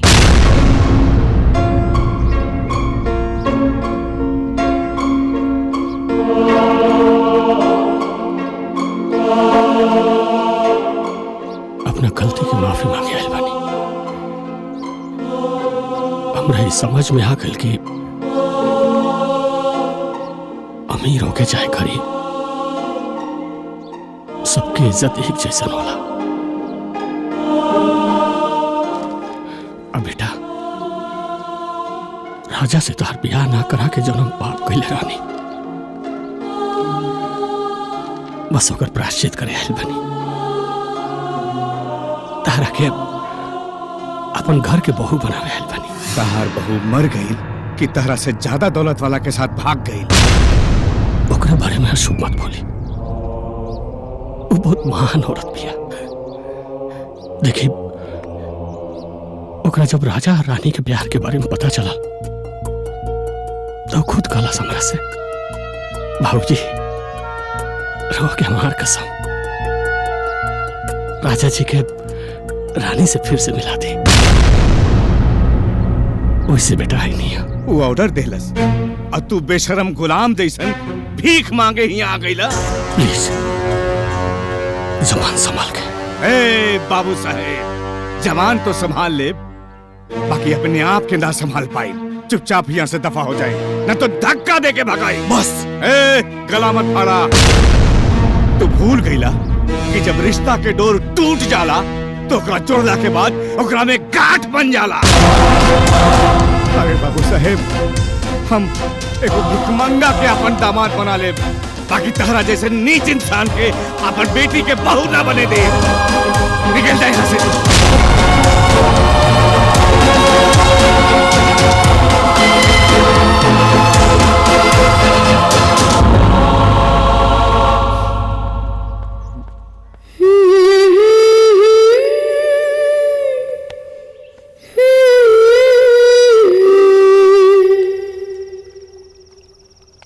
बेटा, आपन निर्णय तो तू सुना दे, पर एक बार भी हमनी के बारे में सोच लू तो ही बतावा। कोई भी माँ बाप अपना बेटी की ओकरा पति के साथ सुखी देके चाहल। अरे कौन बाप ही चाही कि ओकरा बेटी के जीवन में ओकरा रहते कोई सौतन आए। हम तोरा ही निर्णय में तोरे साथ न खड़ा रह सकीला। आगे तो हर मर्जी। माही, पापा सही कहा ताड़े। एक बार ठंडा दिमाग से सोच ला, कहीं ऐसे ना होके कि एगो तूफान रोके खातिर तू बहुत बड़ तूफान के बुलावा ताड़ो। हम फैसला कर चुकल बानी।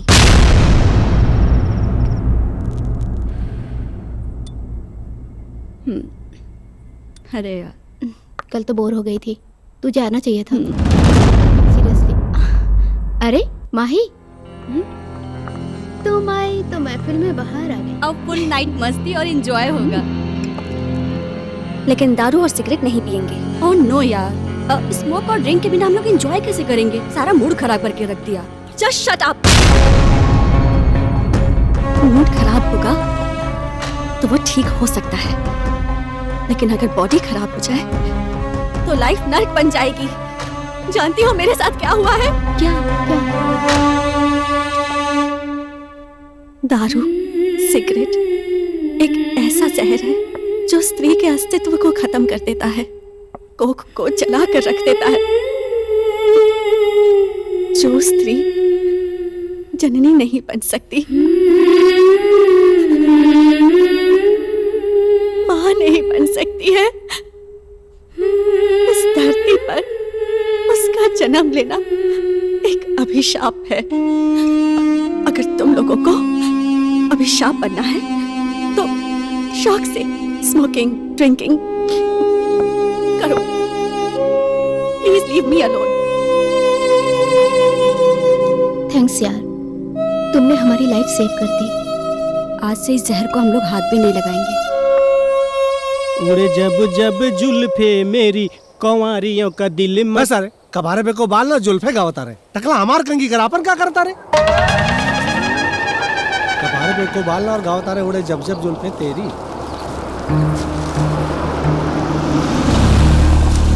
ये गुरुदेव, राजवक मेहरारू राउर ससुरारी जाती है। ई नागिन हमारा कुंडली पे बैठ के केचुली नाना छोड़ी रे। छोड़ी की जोड़ी ये तो पता लगा के मिलता नहीं, ब्रेक के बाद। तब तक आप आरती शुरू करी। ओके। विषय विकार मिटाओ, पाप हरो दे। जल्दी आइए टकलू राम। ओके गुरुदेव। पाप हरो देवा।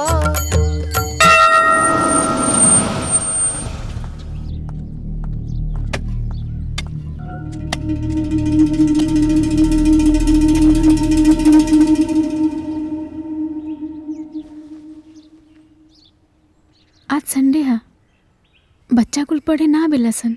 आज हम बच्चों से नहीं, आपसे मिलने आए हैं दीदी। दीदी? हाँ,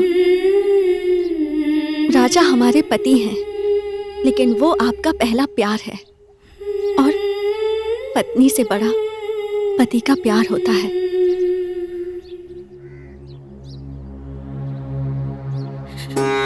आप राजा से शादी कर लो प्लीज। हम दोनों एक साथ दो बहन की तरह रहेंगे, प्लीज। हमरा पे आज इतना मेहरबानी का है? अपना पति के उनकर प्रेमी से शादी करा के कोनो इतिहास रचे के चाहता रो, या फिर कोनो साजिश बा? जब हमने आपको बहन मान लिया है तो अब झूठ नहीं बोलेंगे। अगर बर्दाश्त कर सकती हो तो सुनो, शराब और सिगरेट पीने के कारण तुम्हारे यूट्रस और फर्टिलिटी पर बहुत गहरा असर पड़ा है, इसलिए अब तुम कभी मां नहीं बन पाओगी। हम चाहे तो किसी भी बच्चे को गोद भी ले सकते हैं, लेकिन हम चाहते हैं कि आपको आपका पहला प्यार मिल जाए और हमको आपके प्यार का वो नन्हा मुन्ना निशानी मिल जाए। प्लीज दीदी, हाँ कर दीजिए प्लीज। आप राजा से शादी कर लो दीदी, प्लीज प्लीज हाँ कर दीजिए दीदी, प्लीज हाँ कर दीजिए।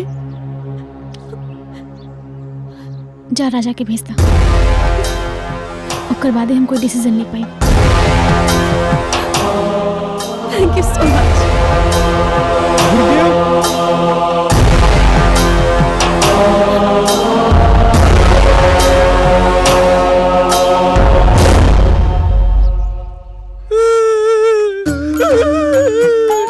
हम बर्बाद हो गए नी रे, चलवा तबाह हो गए नी रे। अरे वो मेहरारू कौना धातु का बनल बिया रे, अपने जियते अपने मर्द के बियाह दूसरा लड़की से करावती है। तो सब गलती रहुए के बानू, कवन जरूरत रहे रजवा को रानी के प्रेम प्रसंग बतावे को करे मेहरारू से? अपने पैरे में तो खुदे कुल्हाड़ी मरवा ले बानी। का प्रभु रड़ुआ मर जाए का हो? ये गुरुदेव रउआ के तो हम रड़ुआ ना मरे देव। रउआ इतना हैंडसम बानी, स्मार्ट बानी, ड्रेसिंग बानी, राउर का लुक बा।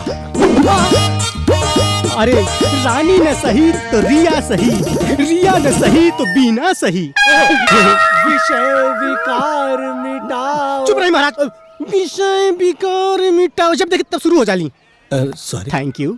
विषय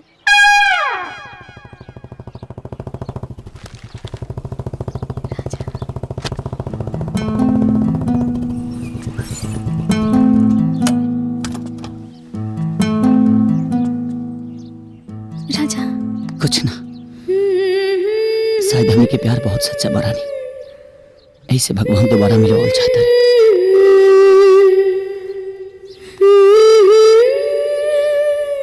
ये बेरा हमारा घर राजा के भरत आई नु जरूर आई, ये वादा करता है।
जा